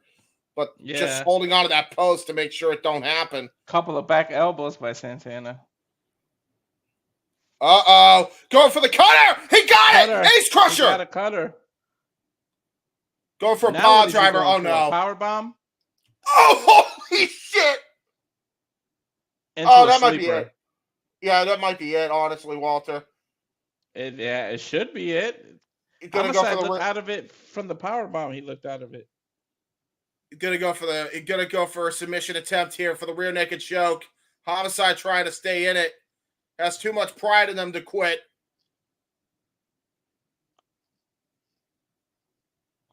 Trying to stay conscious while in this sleeper hold. Oh, trying to look at that, Walter. He got the leg. Oh, he twisted the ankle. Oh, no. Santana showing the effects of it. Yeah, he's hobbling on one leg now, and that was the opening that he was looking for. Takedown. Yeah, and he just got caught in the front guillotine by Homicide.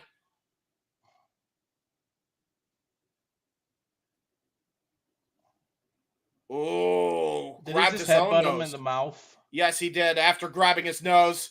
Oh, he got caught with a knee trying to go for a spear. Mike Santana might be out. Santana went for one too many takedowns, and Homicide caught him with a knee. And now we're going to explode or shout out Eddie Kingston. Get well soon. Homicide taking a page out of his partner.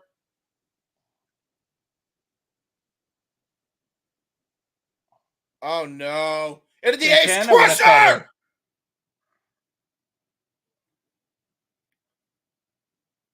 He's still in it. Did he try to knock him out with a cutter there? Yeah, he did. Yeah, he did, but it's not enough to get him knocked out. Homicide telling the ref to keep checking on him. He says keep checking on him. Yeah, he's definitely not out yet. I'm still shocked nobody's bleeding. Yeah, I am too. I'm surprised the last match there was blood and not this one. Surprised Homicide hasn't drilled Santana's head into the the turnbuckle loops there in the corner. Yeah, the square, the square turnbuckles. Uh-oh, STF though. STF applied by Homicide.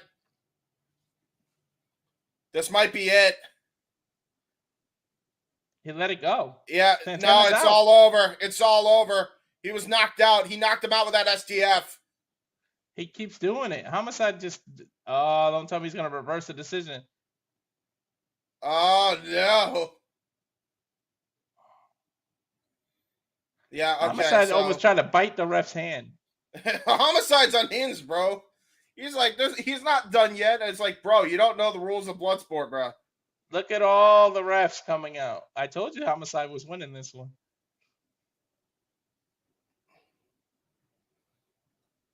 The crowd chanting, let them fight. We might have a Donnybrook now because none of the referees want to get in in the middle Hey, of this one, I think. out of every way to lose the match, I didn't think Homicide would win by submission. Well, he did. It wasn't even necessarily that he won by submission. It was the fact that he literally caught him with that knee flush, and he has been out of it ever since. But he tried to stay conscious. The minute that STF was applied, the referee had to call it for his own good. Can we get the reunion? No. Dude, they completely disrespected the raise of the hand ceremony. They didn't even want it like that. They want to have another match. They may want a regular pro wrestling match out of this. Santana might show him respect. Yeah, Homicide shows respect to Mike Homicide, Santana. yeah. Homicide with the victory here. It's his first win in Bloodsport that makes Homicide 1-1. All right, James, I'm going to try to make this quick. That was crazy. That was great. Love that. Good match. Enjoyable. I'm surprised that match went as long as it did. Yeah, right? I wasn't like, because I'm like listening to you guys and listening to the commentary on the TV. I'm just like, I did not see this match going that way whatsoever. No, I go ahead. Go ahead. His knees have been through hell, though. You can see by the way he walks, man. Yeah, for sure. Yeah, for sure. I think I saw Homicide at a Ring of Honor show like a while, like back when he was still in Ring of Honor. Yeah, Homicide was in TNA back when TNA was like popping. Yeah. He used to come to PWG all the time too. Yeah, and PWG don't play around, especially on those hard basketball floors. Goddamn. Oh no. Or the ballroom dancing floor. Sorry, I mean it's wood, so it don't matter. Like that shit hurts your knees if you do moves. What is outside. this music? What the hell is this promo? Or Looks like it's probably another commercial. GCW on the world. Something with GCW Sounds world like or one something of like those that. St. Jude's commercials is what it sounds like. GCW versus the world, probably. I would imagine. They're next to summer that show. Yeah. Dude, you just reminded me of the game WCW versus the world. That was my game for the 64. I forgot Leo Rush. Oh my! Get him off my TV. Who? Leo Rush? No. Who? Ain't he great? Jeff Jarrett. Yeah. Oh yeah, I forgot he was in GCW for a hot minute. I saw him. I was like, get him off my TV. Nah. I forgot Ruby. Oh shit! literally. Soho was in GCW for a bit too. Yep. As you were saying, Walter, go ahead. No, I just said he was literally in it for a cup of coffee. Yeah, quite literally a cup of coffee, and then I think he was either hired by WWE or hired by AEW. I'm kind of fucky on the timeline. He was hired by WWE at first. He like an ambassador or whatever he was for WWE. Yeah, and then he got fired while he was at GCW. Got fired, then went to AEW. That's actually how that happened. I think it was fucking wild. And I was there for his AEW debut. Oh my god. And you'll never live it down. No, it's I'll never live it down. It'll haunt you until the day you die. I know, right? Not to be morbid, but during your funeral service, they'll show the photo of you in the crowd. Oh my god! Yeah, with Jeff Jarrett's picture right next to you. Everybody will be giving they'll stand you up in that position. My wife will be giving my eulogy, and then like one of you guys will like come out of nowhere and like it will probably be Rick. He's the one that lives that gimmick. Yeah, Virtue will come to your funeral just for that. Yeah. Looks like their next show will be called Bad One, September 14th in Harpo's, Detroit, Michigan. Member of ICP front and center there. That's what is that Violent J or Shaggy? I can never tell them apart. I think that's Violent J. Oh, is that? Ooh. Whatchamacallits? What is his name? The G Code, September 15th in Rochester. Tickets on sale now. Sounds good. Sounds like it could be interesting. I like that. There's the upcoming touring schedule. I believe my buddy Gino Rivera is booked for the Salt Lake City show there August 18th. Hey, there you go. That was a fun open mic night when he was part of it. Yeah, I know. If I find out he is part of that show, we may have to try to do that one. Yeah.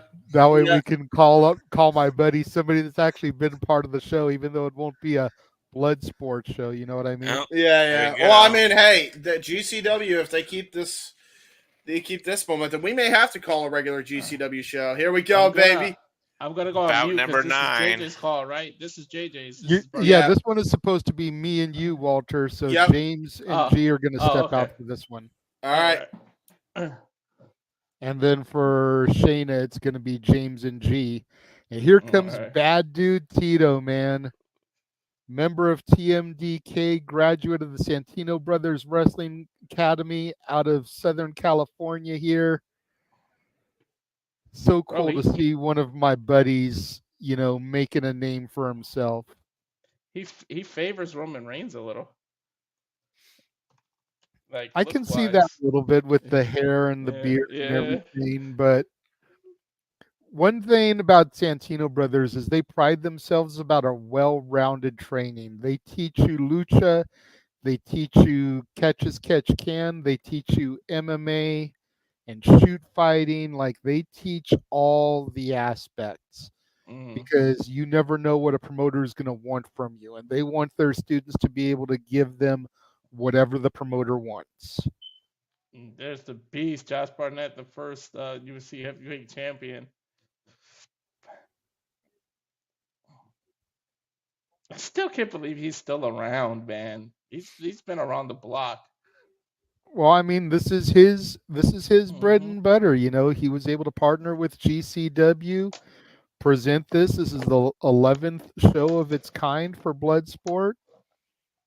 That's how you keep yourself relevant, is through your own promotion, your own bookings. That way you keep yourself fit and in condition, the whole 9. Go ahead and come on camera for this one. Yeah. Cease being Avatar Man for this match. And Tito giving the double bird to the GCW faithful here.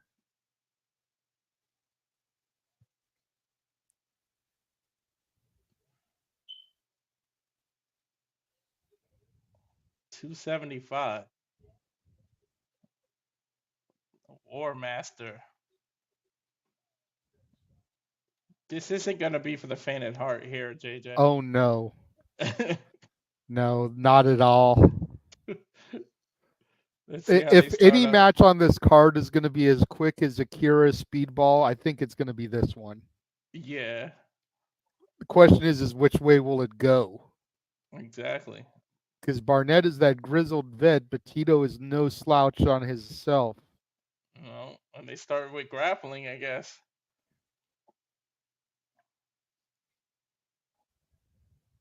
Oof. Tito already taking over Josh Barnett. And Tito's giving up, 30 pounds here? At least, yeah. But what he gives up in weight, he makes up for in youth. Exactly. He's probably about a good 15 to 20 years younger than Barnett.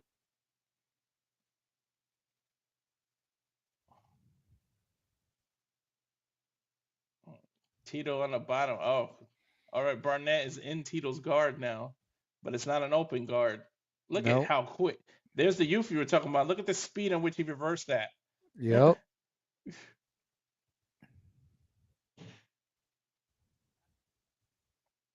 trying to get leverage on Josh now with like a reverse headlock, but right in the Barnett's knee range.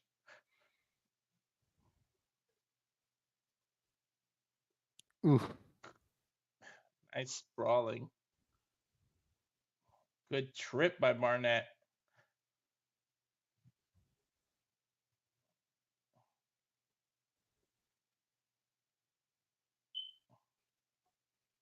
Barnett looks like he's trying to go for some kind of leg submission here. Heel hook, ankle lock, something.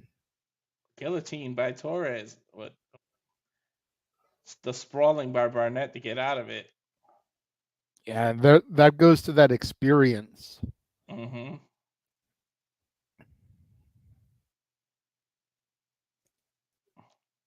like I said in the pre-show, all it takes is Barnett to make that one mistake for Tito to capitalize. Exactly. Tito's trying to go for a cross arm breaker, a couple of hits with his calf to try to break Josh Barnett's grip, but Barnett reverses it. I've noticed a lot of people try that cross arm breaker tonight. That's one of those go-to UFC submissions. It was Ronda's bread and butter when she was in the UFC. It works, man. How easily you could dislocate somebody's elbow from that position is ridiculous.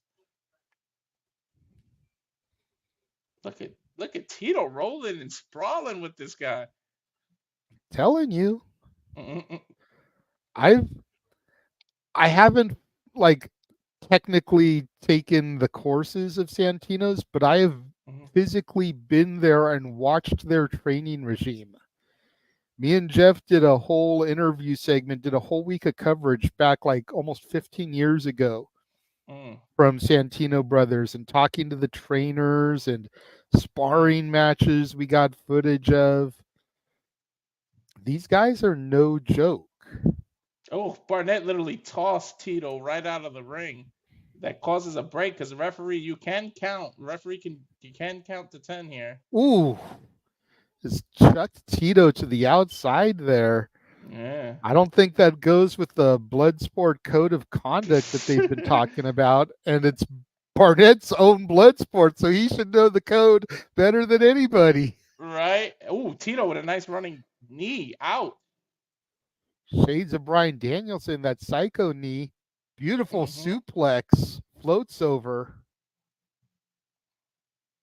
Now it looks like you see how instinctively, though, Barnett went to go clasp his fingers so that Tito didn't go for a submission. But he's still trying. He's trying to get him in a Kimura, it looks like. But the grip of Barnett, if he doesn't break the grip, he can't get the Kimura. Now he just gets on top. And to James's point, we already saw Filthy Tom Lawler get upset by Brutus Creed. The same thing could happen here. Oh my God, these elbows by Tito. That'll lay a man out. Definitely. Look how red Barnett's forehead is, too, after the elbows. Believe it or not, our very own stat boy actually trained with Santino's for a little while. He was going to be a referee for them. But you still have to go through some of the same training as pro wrestlers because referees take bumps. Exactly. So our very own stat boy has trained with the likes of Tito and Gino and some of the other guys that went through that camp. Nice.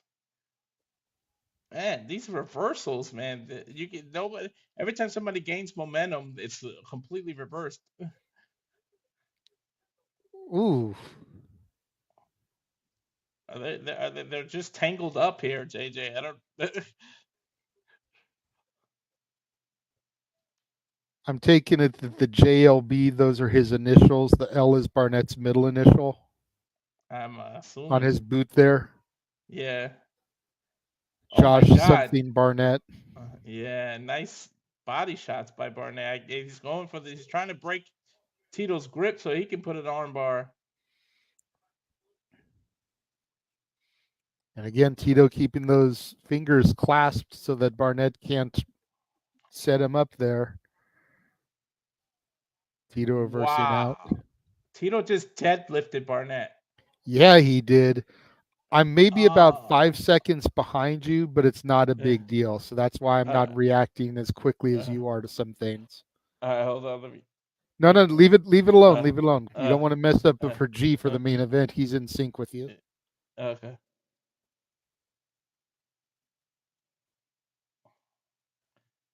The crowd is screaming, "We want blood!" Well, I mean, it is blood sport. We've seen very little blood here this evening. Yeah, we talked about the comparison to the ECW crowd. They're living up to it. Barnett trying to go for those shots to the face of Tito. If Tito can't keep his guard up, then the ref may end up calling for this. Tito lifted his guard up a little, and then Barnett went right for the ribs with some elbows.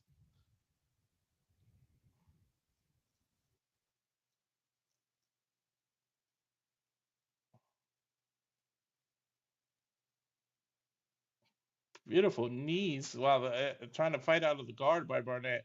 Might go for a tiger suplex or butterfly suplex. Oh, Jesus. The impact on that ring. Mm-hmm. And that ring looks Barnett, like it's a little bit stiffer than your standard pro wrestling ring. I think it is. Probably more like a boxing ring, less padding. Yeah. Both Barnett men with some having a head slap kick. off right now, but Barnett able to get those kicks in. Get a little bit of Barnett with distance from Tito. Barnett literally just hit him with that spinning heel kick, the same move he lost. I mean, And that he that's won it. with at 9, and that's it. He won with that same spinning heel kick in Bloodsport 9. And they tried to go for a follow-up, but the ref stopped him. Yeah, because he could see Tito was out as soon as he landed that kick. Barnett was able to get a couple of punches in there after that kick, but the ref broke it up quickly. Here, look again. Bam! Yeah, but You I could see see it. And Tito was gone. And the replay, the heel of Josh Barnett hit Tito right in the temple. That'll disconnect the lights.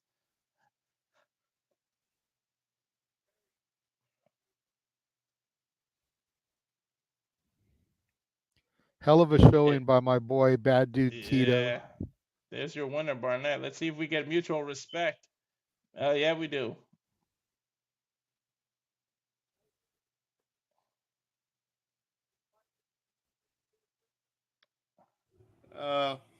Good shit, bruv.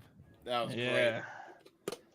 Barnett looks a little worse for wear there. Like, I don't think he was expecting Tito to take it to him like that. What the hell? Somebody just jumped in the ring. Who's that? That MVP? Oh my God. That is MVP. That's Montel Montavious Porter. What the hell? We know he has Brazilian Jiu-Jitsu background. He has martial arts background. And we also know that he manages a former NCAA champion. Could Bobby Lashley be hiding in the weeds? Yeah. That's a good point.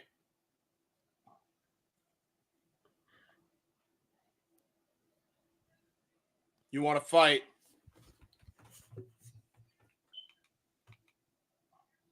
What are you doing here? MVP's in great shape, by the way.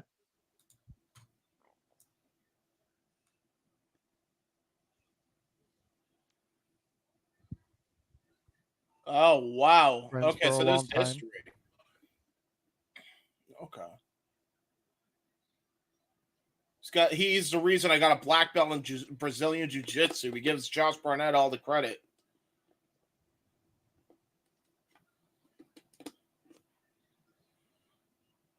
His contract's about to expire. And I'm not going back. Huh.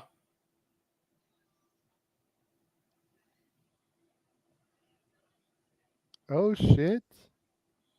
MVP just challenged Josh Barnett to a Bloodsport match before he can hang it up.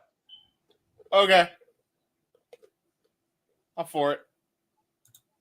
Crowd chanting Bloodsport now. As they should.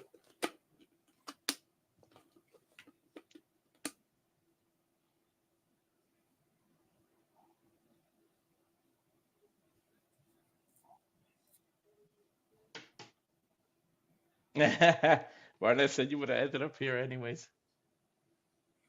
Yeah, well, he's proven that. I think MVP might win that one. Yep. I'm loving it. Challenge accepted.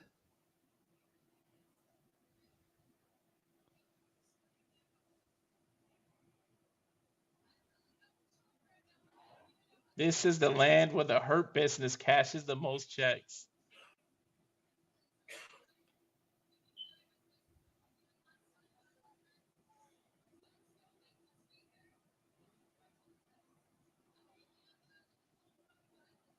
He said I'd be glad to see you and anybody else unite now.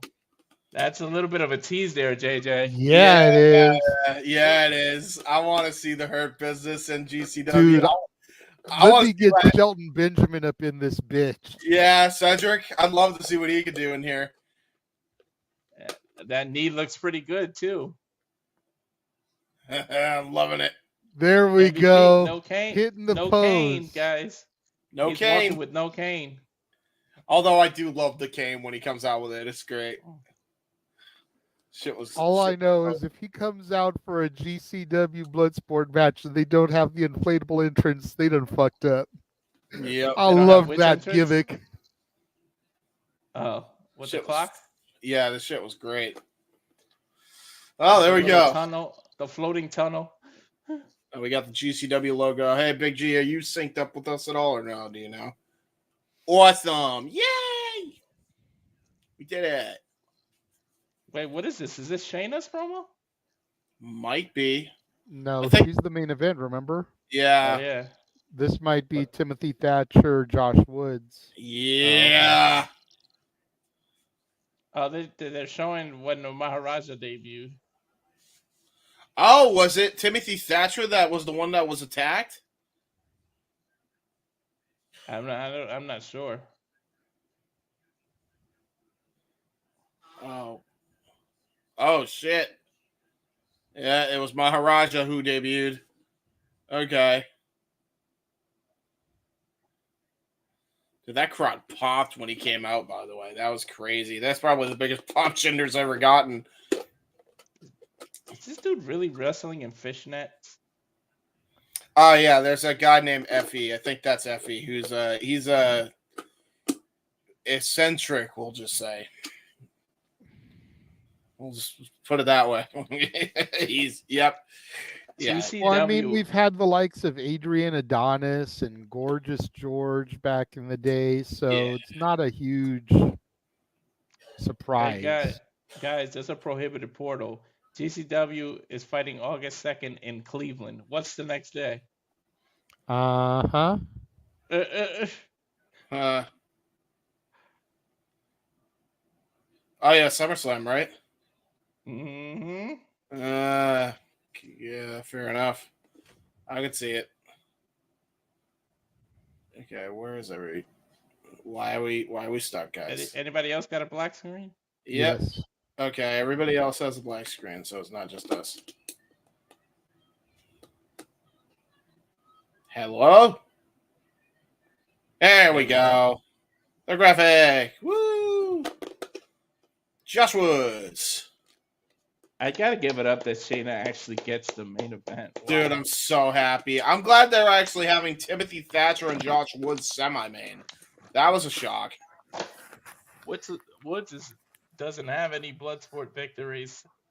Thatcher has 3. Yeah. What were you gonna say, G? No, I'll mention it afterwards then. Fair enough. Cool beans. Timothy Thatcher, no small man. No, he's not.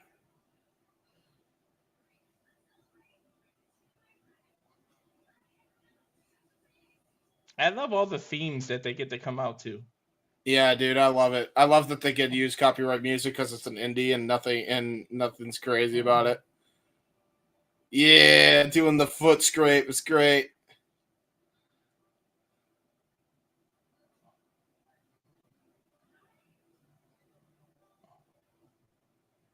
Oh, I'm looking forward to this. This is going to be definitely the. I think we even called it. Josh Woods and Thatcher is definitely going to be the clinic of this matchup here. It's going to be just right up there with, I think, with Dempsey and Royce Isaacs earlier tonight. It's going to be some crazy ass mat wrestling.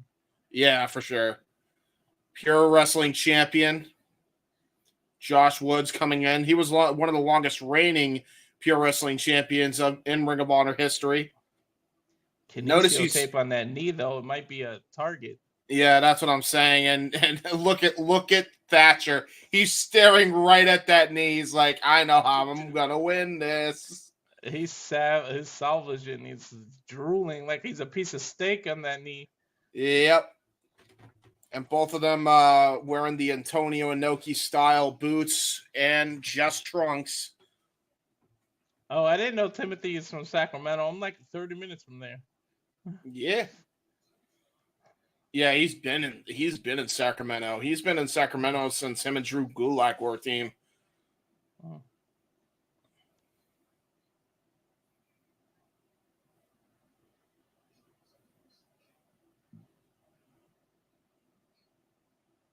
You better put that mouthpiece in. You're gonna need it. Yep, the technical beast versus the master technician here. Technical beast versus just a beast. Bell rings. Here we go. Semi-main event underway. Timothy Thatcher, Josh Woods going for a collar and elbow tie-up right away, trying to get an advantage. A lot of pushing and shoving. Somebody's trying to get an advantage, but nobody can get it. Yeah, one of them's going to have to sprawl, I think, to try to go for a takedown. No, it might be Thatcher before Woods. Yeah, for sure, especially with that knee. Woods looks like, I thought it was going to go for belly to belly. Oh, nice trip. Great Woods trip, with a yeah. trip. Yeah, back trip there into a takedown. And then he's trying to lock his arm in between his legs to get the face open. Yep. Timothy Thatcher saw it coming, though. Yeah, Thatcher's experienced when it comes to the mat wrestling game for sure. Thatcher trying to go for a single leg takedown. Yep. Look at that leg lock, though. Look at the way he's got that knee. And he's targeting that bad knee, by the way. That's the one with the kinesio tape. He has absolutely zeroed in on that, and he was patient to get to that knee, to get that pressure on the knee and try to twist that ankle. Great counter, though, by Woods. Not supposed to bend like that, James. Yep. Great counter by Woods, though, trying to go for a Kimura of sorts. Yeah, he's trying to set up a Kimura, but Timothy saw it and grabbed his legs. Yeah, grabbed his good leg. But good counter wrestling there by Josh Woods. And now I think he raked the back of his head. Jesus Christ. That gorilla reminds me of the tattoo by Conor McGregor. He has that same gorilla on his chest. There you go. Now looks like he's trying to go for an armbar, regular armbar, but great sprawl there by Josh Woods, trying to keep the upward momentum so he can avoid the Fujiwara armbar attempt. Mm-hmm. Oh, transitions into a sleeper. Again, great counter wrestling by Josh Woods. Oh, he almost got into mount, but Woods is he sprawled. He gave up his back, and now Thatcher's too high on his back. He might slip off. Yeah, that was exactly what he was. That's exactly what he was going for. He was like, no, not today. Mm-hmm. Gave a butt shot to the crowd, though, over there twerking a little while he was doing that. That's why the crowd was making that noise. Nice leg kick by Thatcher. But he got caught. Woods reversed the leg kick. Oh, almost turned him into a pretzel there. Timothy Thatcher had to get back onto his front quick. Now the elbow strikes to the side of the ribs. He exposed his ribs, and it was beautiful, beautiful, beautiful moves. Yeah, great knee strike, too, onto the other side of the ribs. Now trying to go for palm strikes. Great defense there by Thatcher. Awesome. Whoa. Oh, look at the reversal, man. Oof. Every match has had some beautiful transitions and reversals. Yeah, man. Look at the intelligence of Woods. Look at that. To grip his own arm to make sure he can't get submitted. Not only that, Walter, but he actually rolled through into that as well. So he absolutely took pressure off his arm. That was brilliant. But he rolls right into a knee by Thatcher to the back of the shoulder. Yeah. Hey, there's pros and cons to every reversal. Another knee right to the shoulder blades, right in between the shoulder blades. Yikes. And now look at that knee straight to the side of the cranium of Josh Woods. And now Timothy Thatcher into a head scissors. Got broken up by Josh Woods. Yeah, trying to get an arm bar. Couldn't get all of it. Ooh, got caught in the leg bar. Out of the way. Yep. Oh, going for a Brock lock here. Stretch muffler by Josh Woods. Now trying to transition by both gentlemen. Yeah, man. Oh, trying to go for what looked like a Boston Crab. And now both men kicking each other. Yeah, they're going for each other's thighs with leg kicks here. And now going for the good leg this time. Going to try to weaken both legs here. One leg is already weakened with a kinesio tape. Thatcher now just tugging on that ankle with the good leg. Oh! Oh, no. That's really rough, the way he was pulling that ankle back. Yeah, your ankle's not supposed to twist that way. Nice elbow to the same ankle. Yeah, great maneuvering there. And now he's just twisting Woods it is again. just trying to relieve the pain off his own ankle, but if he doesn't know it, he could get a rear naked choke here if he wanted to. Yeah, right. That's exactly what he's trying to go for. Thatcher, though, was great defense trying to avoid it from happening. Yeah, good defense. Oh, God. Twisting that ankle again, making Josh Woods having to try and kick him in the back, and Thatcher just no-sold the hell out of it. Like, yeah, I'm not feeling your pain here. Oh, kick right to the hamstring. A kick right back to them shoulder blades by Thatcher to Woods. And Woods gets up with a forearm. European uppercut by Thatcher. And that absolutely leveled Josh Woods. Damn near a TKO victory there. Woods went down after that European uppercut. Yeah, he did. Now he's trying to go for a submission victory. I honestly think Thatcher should have gone for the ground and pound. He might have been able to knock him out there. Yeah, because the way Woods landed right in the back of his head. Yeah, you should have. I think Thatcher, that might have been a mistake. You should have went on the attack here, and now he's paying for it. He just got back tripped there, and now he's going to go for the deadlift German suplex. Beautiful German suplex, but he's not letting go, James. He's still gripping him. Yeah, he's going to stay into the German, possibly going to go for another deadlift German. We'll see if May Thatcher is three amigos. Yeah, Thatcher. If he gets three German suplexes on the back of his head, that might be all she wrote. Nice great counter! Into a Kimura. Oh no! Kimura, but Woods intelligently slides out. Oh, he got kicked. Referee didn't see him get kicked, and now both men fighting on the outside. The referee trying to break it up a little bit. When you get out of the ring, you're not supposed to touch each other. Yep. Josh Woods and Timothy Thatcher damn near almost got into a barroom fight on the floor. He's got a 10 count to work with. Ref is at 5, I believe. And now Josh Woods coming back into the ring. Back to the stand-up. Possibly a sort of a test your strength position. Yeah, Greco-Roman knuckle lock by both men here. See which one gets the advantage. Each man with their head on the other person's shoulder. I thought Woods was going to go for a knee there, but he thought better of it. Oh, nice rollover takedown. Oh, both men to the ground. That was brilliant by both men. Both men had the same idea, trying to knock each other out of the ring. Damn near turning into a sumo match here. Look at that, what's trending. Hashtag JBBSX or 11, I should say. Well, there you go. Josh Barnett's Bloodsport 11. Thank you, everybody that's watching on all active outlets. Thank you very much. We cannot do this without you, so thank you very much for tuning in. Oh, geez, uppercut, forearm strike, and now we're just trading shots between both men here. Going for it. We're just going for it now. Great defense, though, by Thatcher. Oh, what an insecurity! By Thatcher. That might have laid Woods out. The way he fell, he looked like he might be out. Yeah, but Thatcher looked like he was out after that flurry from Josh Woods earlier. There were those up kicks.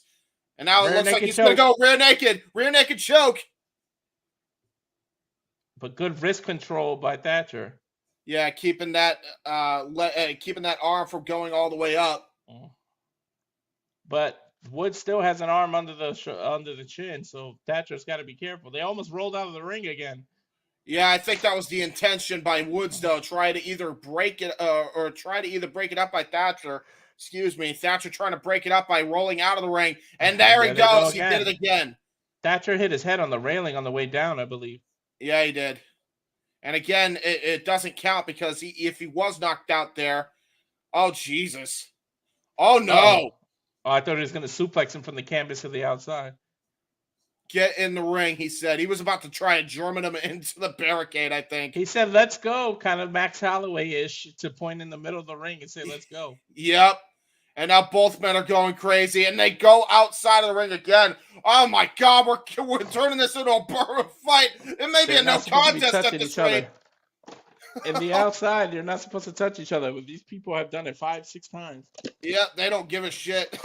They're pissed off at each other. The referee making the count now. I believe we're at a count of 6.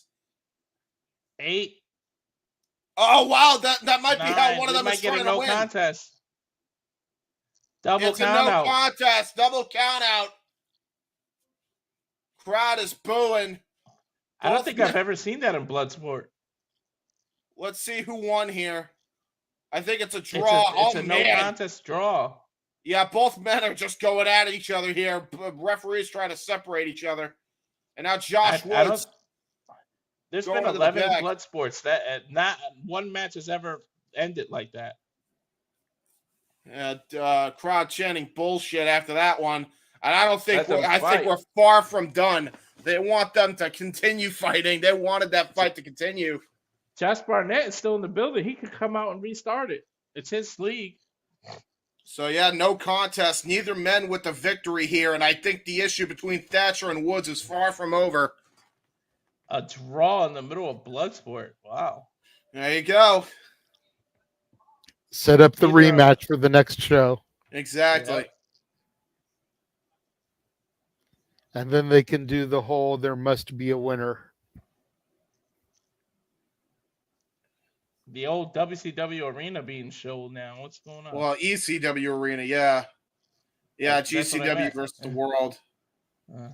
That's what that is. So while they show this little hype package, I got to know, Big Baller G, are you ready? Your woman is the main event. Are you ready, G?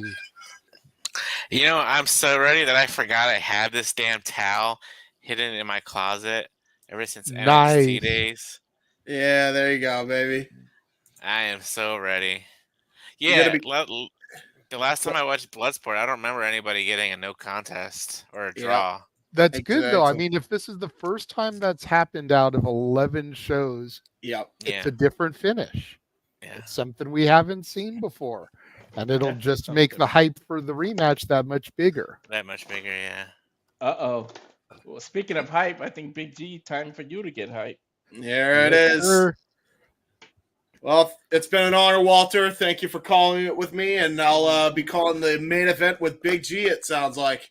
Yep, and we'll be back after the main event. We'll run our watch-along trailer one more time, and then we'll dip out of everything here, gentlemen. So have a good call. Will do. So, you ready for this match, Big G? God damn. Good time. Most definitely. Like I said, watching that match against her and Masha, and like right there, the finish, just stomping her head in. Yeah, man. That was a vicious side of Shayna Baszler we have not seen since the NXT days. No. Our NXT, damn it. Exactly. Oh my God, that pump handle suplex by Shayna, man. And you know when she gets that hair braided, you know she means business. And it's smart. It's smart that she has her hair braided because that way they can't pull the hair either. Yeah, exactly. But man, I mean, she is not against anybody here. She is against Mayu Yamashita. Mayu Yamashita is a freaking force to be reckoned with. Has been in the Tokyo Joshi Pro scene.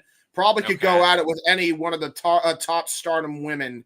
So we're talking about martial arts. We're talking about a martial arts background. This is pure MMA here, mixed with pro wrestling at its finest. Yeah. Main event time. Yamashita, Shayna Baszler. This is the match everybody was talking about.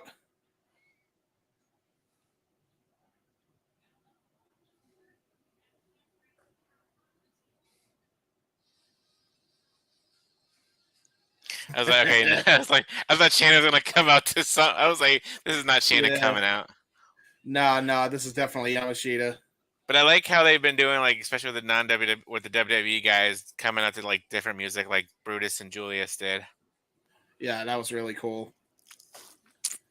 Yeah, I mean, it is an MMA style thing, so why wouldn't you have them come out to different music? But Master of the Pink Kick coming out now. Miyu Yamashita. Man, this is going to be such a hard-hitting match, I'm telling you. Yeah.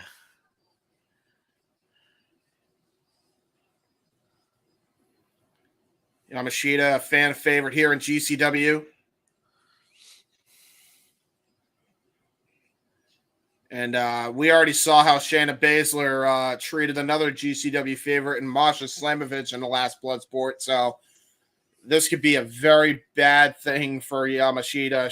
She has to go at it with a flurry of strikes, I think. The strong style, the martial arts background has to come into play, and she has to get Shayna quick.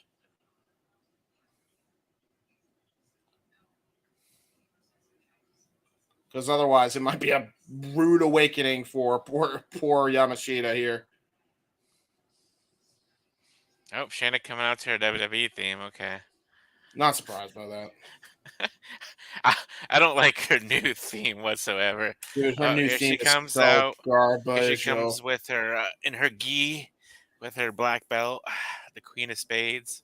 Yeah, they need to change her theme back to her original CFO's theme, or go back to the Mae Young Classic theme. One of those two. But I'm looking forward to it, man. I am too. You're the biggest Shayna supporter since day zero, pretty much. Pretty much, ever since the Mae Young Classic, yeah. Yeah, and we know that she could get it done in Strikeforce. Her and Ronda Rousey were the pioneers of the Four Horsewomen in the MMA era, which is exactly how that got started. It was Strikeforce into UFC. Yeah. Shayna Baszler was a huge part of that, and now she's transitioning that into her professional wrestling success. Former NXT Women's World Champion, now coming in with a huge win, undefeated so far in Bloodsport, with a vicious statement win over Masha Slamovich, which is no small feat. No.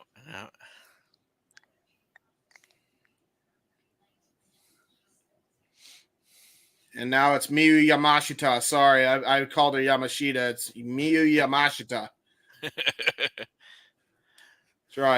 I tried, folks.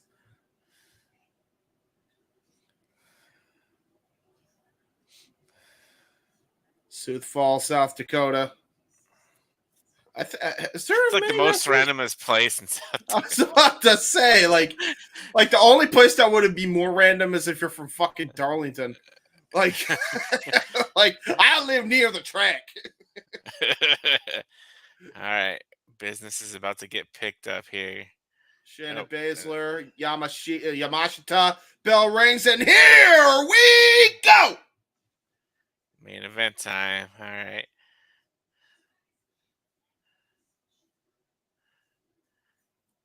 Both women trying to go for sprawling by Shayna. There's that wrestling background. Yeah, there it goes.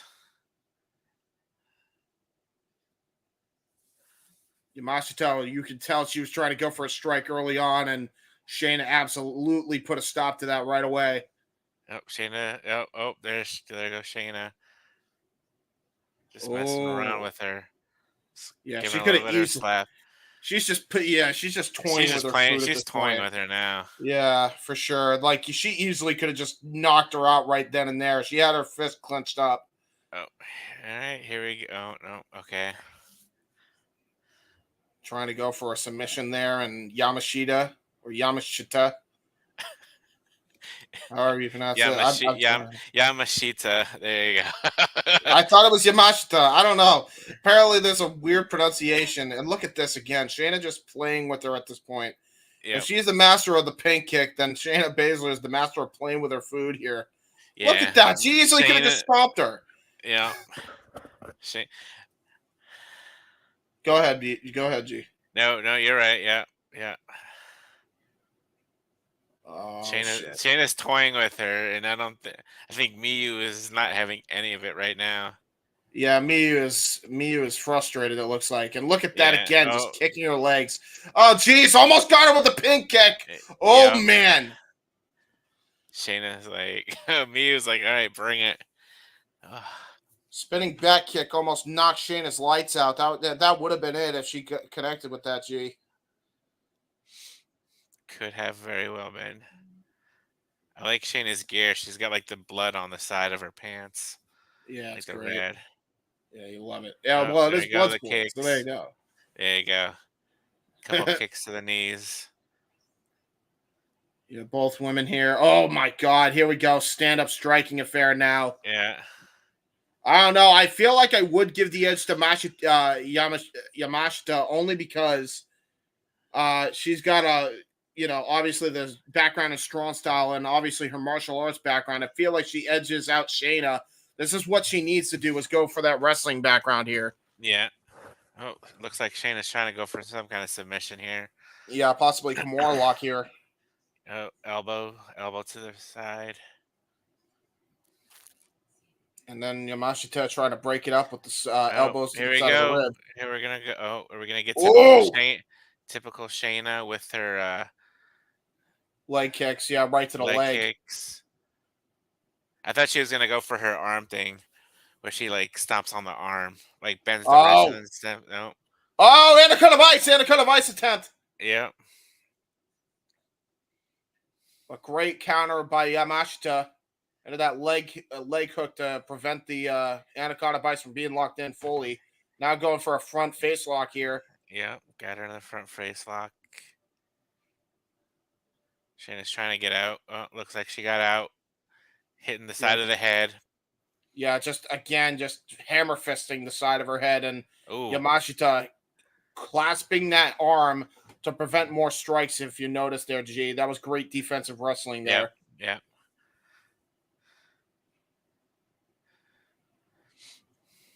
God damn. Oh, she's got the arm.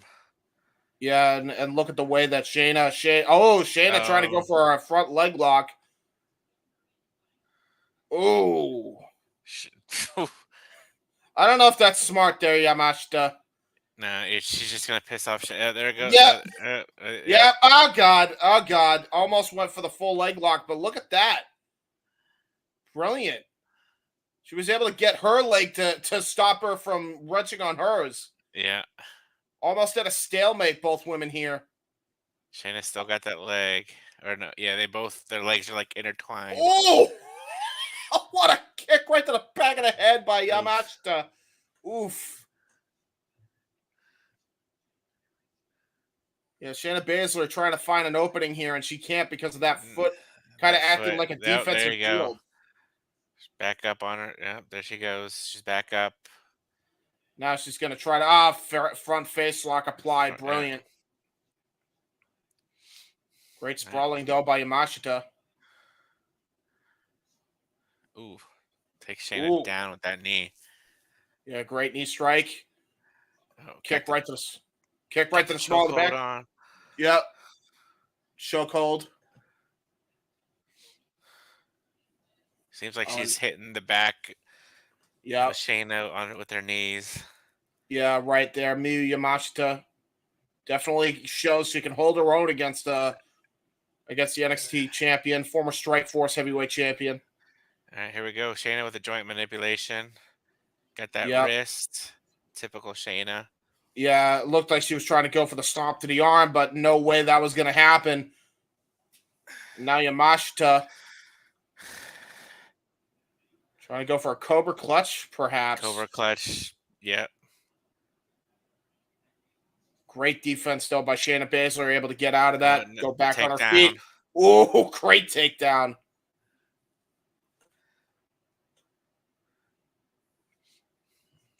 Yeah, $1 million dream of sorts here, almost. Kind of, yeah. I kind of wish... I've been like begging this for years. I just wish they would book Shayna so much better. And the WWE, especially when you see performances like this. And look at this, Shayna, great judo toss. Yeah, cross arm bar, great judo takedown. Trying to go for the cross arm breaker, but look at Yamashita, able to clasp her wrists. Yeah. Kicks to the head. Ooh. Yeah, nice. Go, reverse it back. She's got the cross arm. Oh, no. It's not fully extended yet. Or, it is fully extended. Yeah, it is. Oh, that's not good. Oh, great kip up, though. Great kip up. Ooh, nice German. Perfect German suplex by Yamashita. Now going to try to go for that running knee strike right to the knee side of the head. strikes. Oh my God. Oh, nice suplex by Shayna. Yeah, brilliant Shayna's. suplex. What a knee. Oh my God, that knee by Shayna. She might not go out here. That might be over. Look at that knee. That knee when that hit. Yeah, she's trying to fight the ref. She's trying to fight the ref at this point. The referee letting her still continue. I don't know how wise that is. I think she's out of it. I don't think she knows where she is. No. Oh my God. She's like hulking up. Okay. All right. Defense. All right. Kicks. Test your might. Here we go. Mortal Kombat. Right here in Bloodsport. What a kick to the head. Holy crap. Question mark. Kick. Got the ankle lock in. Oh, shit. Got that ankle lock. All she has to do is grapevine that leg.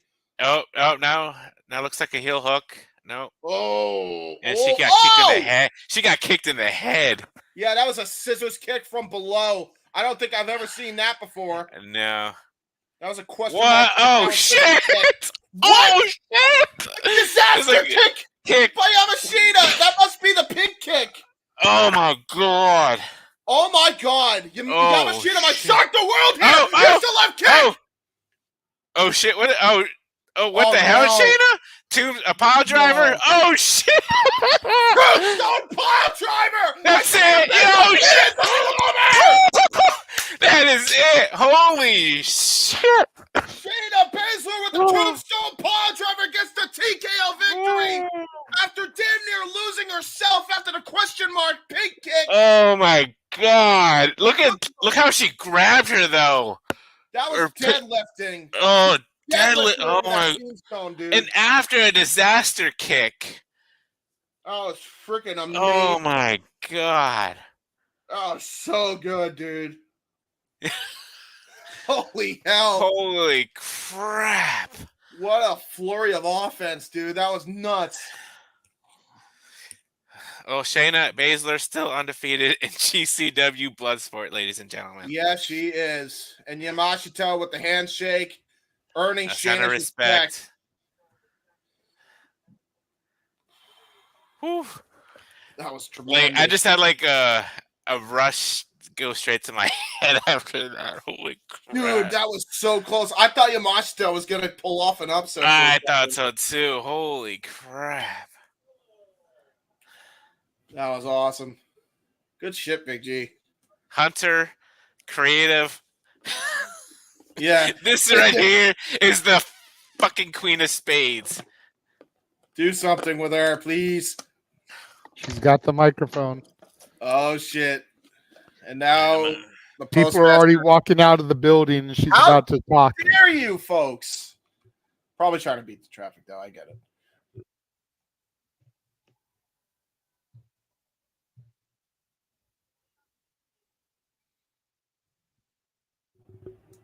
People who don't know who I am, you know who I am now. But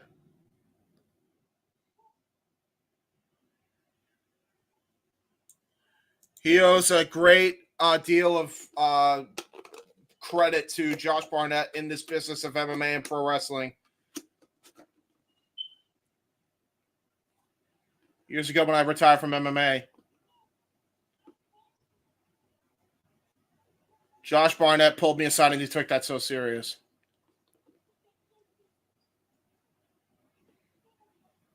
He said to me, Shayna, nobody understands why you're doing this, but I do.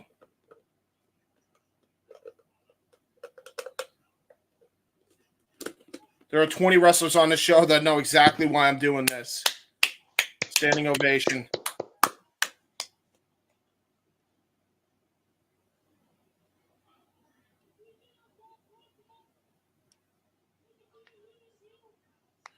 And now you might all understand after tonight why we're all doing this.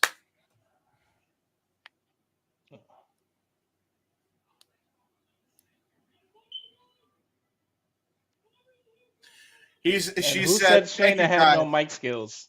Yeah. She said, Next time, folks, when you hear the name Josh Barnett coming to your town, make sure to batten the hatches because we're tearing it down. Whew. Good shit. Such good shit, pal.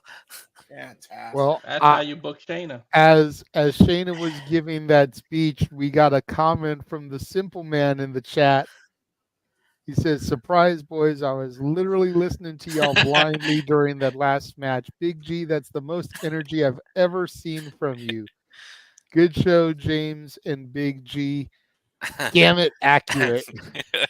Yeah.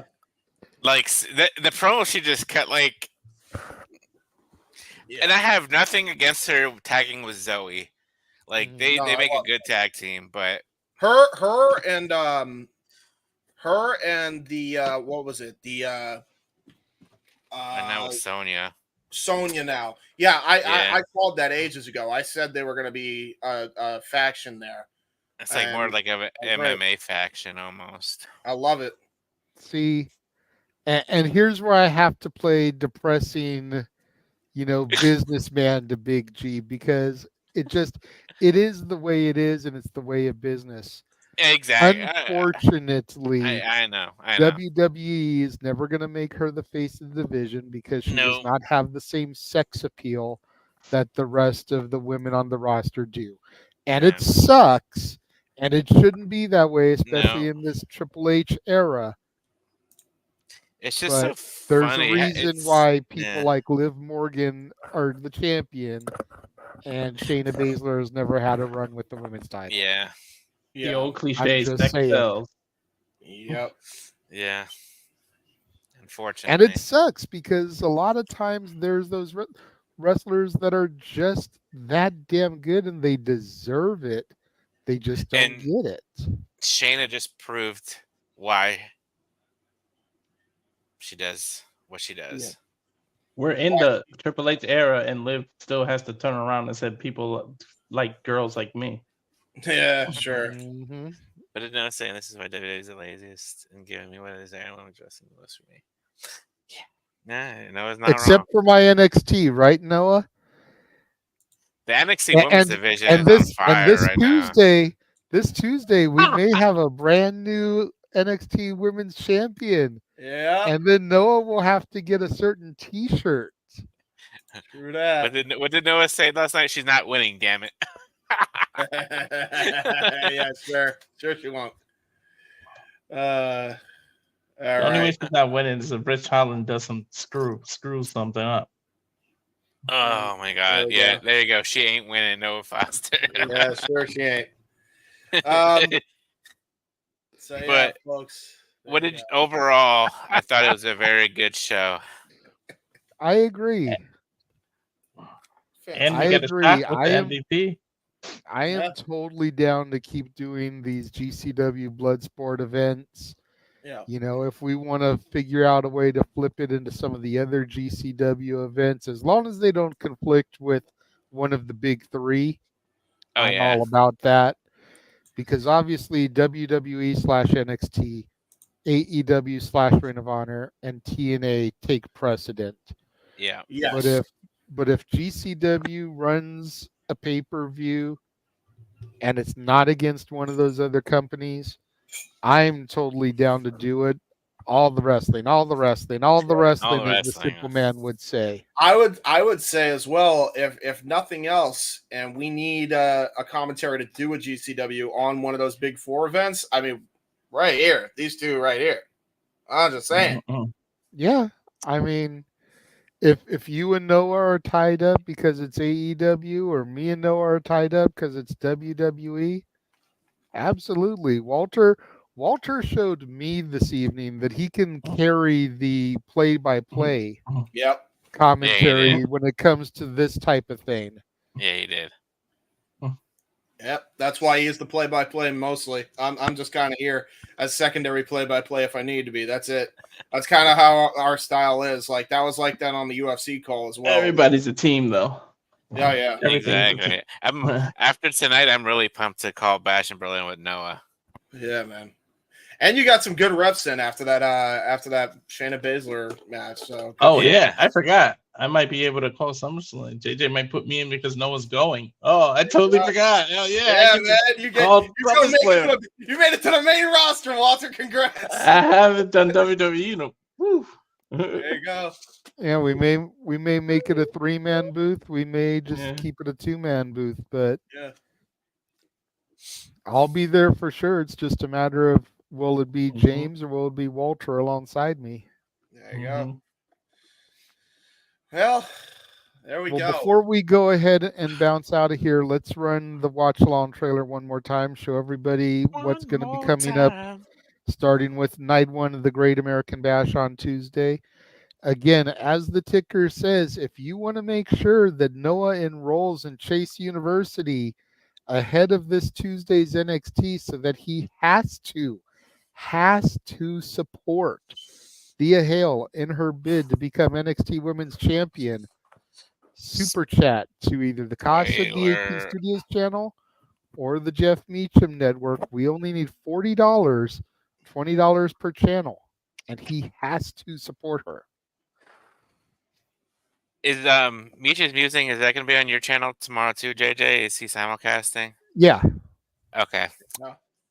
There might be a spoiler tomorrow night. No, sorry. Oh, no! Big Baller G may be living up to his nickname. I don't know, Noah. We'll be right back. We'll run that trailer, then we'll come back and do the sign off. We'll be right back.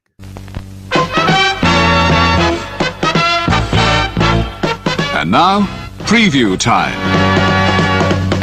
So let's take a look at what's coming your way.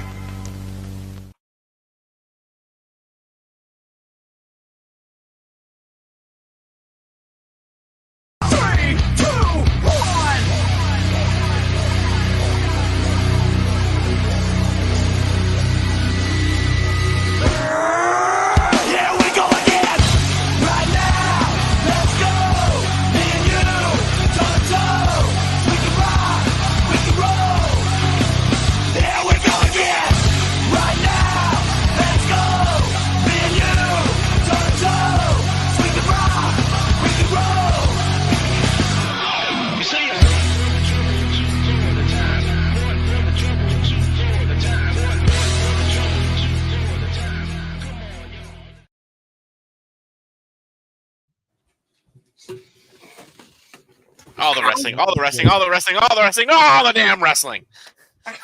All the professional wrestling, damn it, and other combat sports. I just hurt my ass. You gotta come back in the frame too quick and busted your ass. Literally, I just hit my fucking left ass cheek. It hurts. Oh no. That was funny. So good call, gentlemen. Good show. Again, you guys saw the trailer, but make sure you guys tune in tomorrow. Is everything still in here? Yes. Okay. Meach's Musings, 4 p.m. Pacific, 7 o'clock Eastern. Stat Boy Sports Bar, Tuesday, 3 p.m. Pacific, 6 o'clock Eastern, followed by our coverage of Night 1 of the Great American Bash, featuring Thea Hale versus Roxanne Perez. Simply predicting will be sometime this coming week. I think we've settled on Thursday, 10:30 Eastern, 7:30 Pacific, following our TNA watch along. Indeed. Okay. And then, of course, coverage for SummerSlam will begin at 3 o'clock Pacific, 6 o'clock Eastern on Saturday the 3rd. Biggest party of the summer.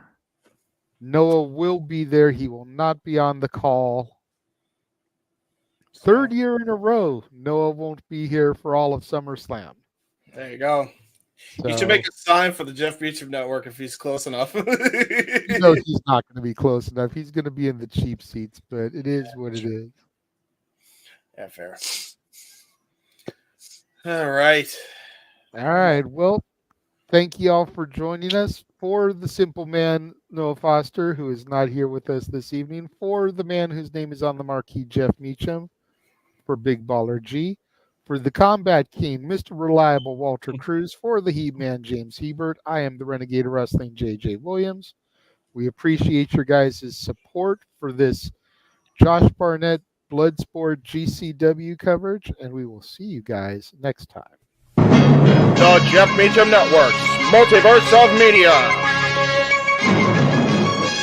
For over 15 years, the recognized symbol of excellence and the standard bearer in coverage of sports and entertainment.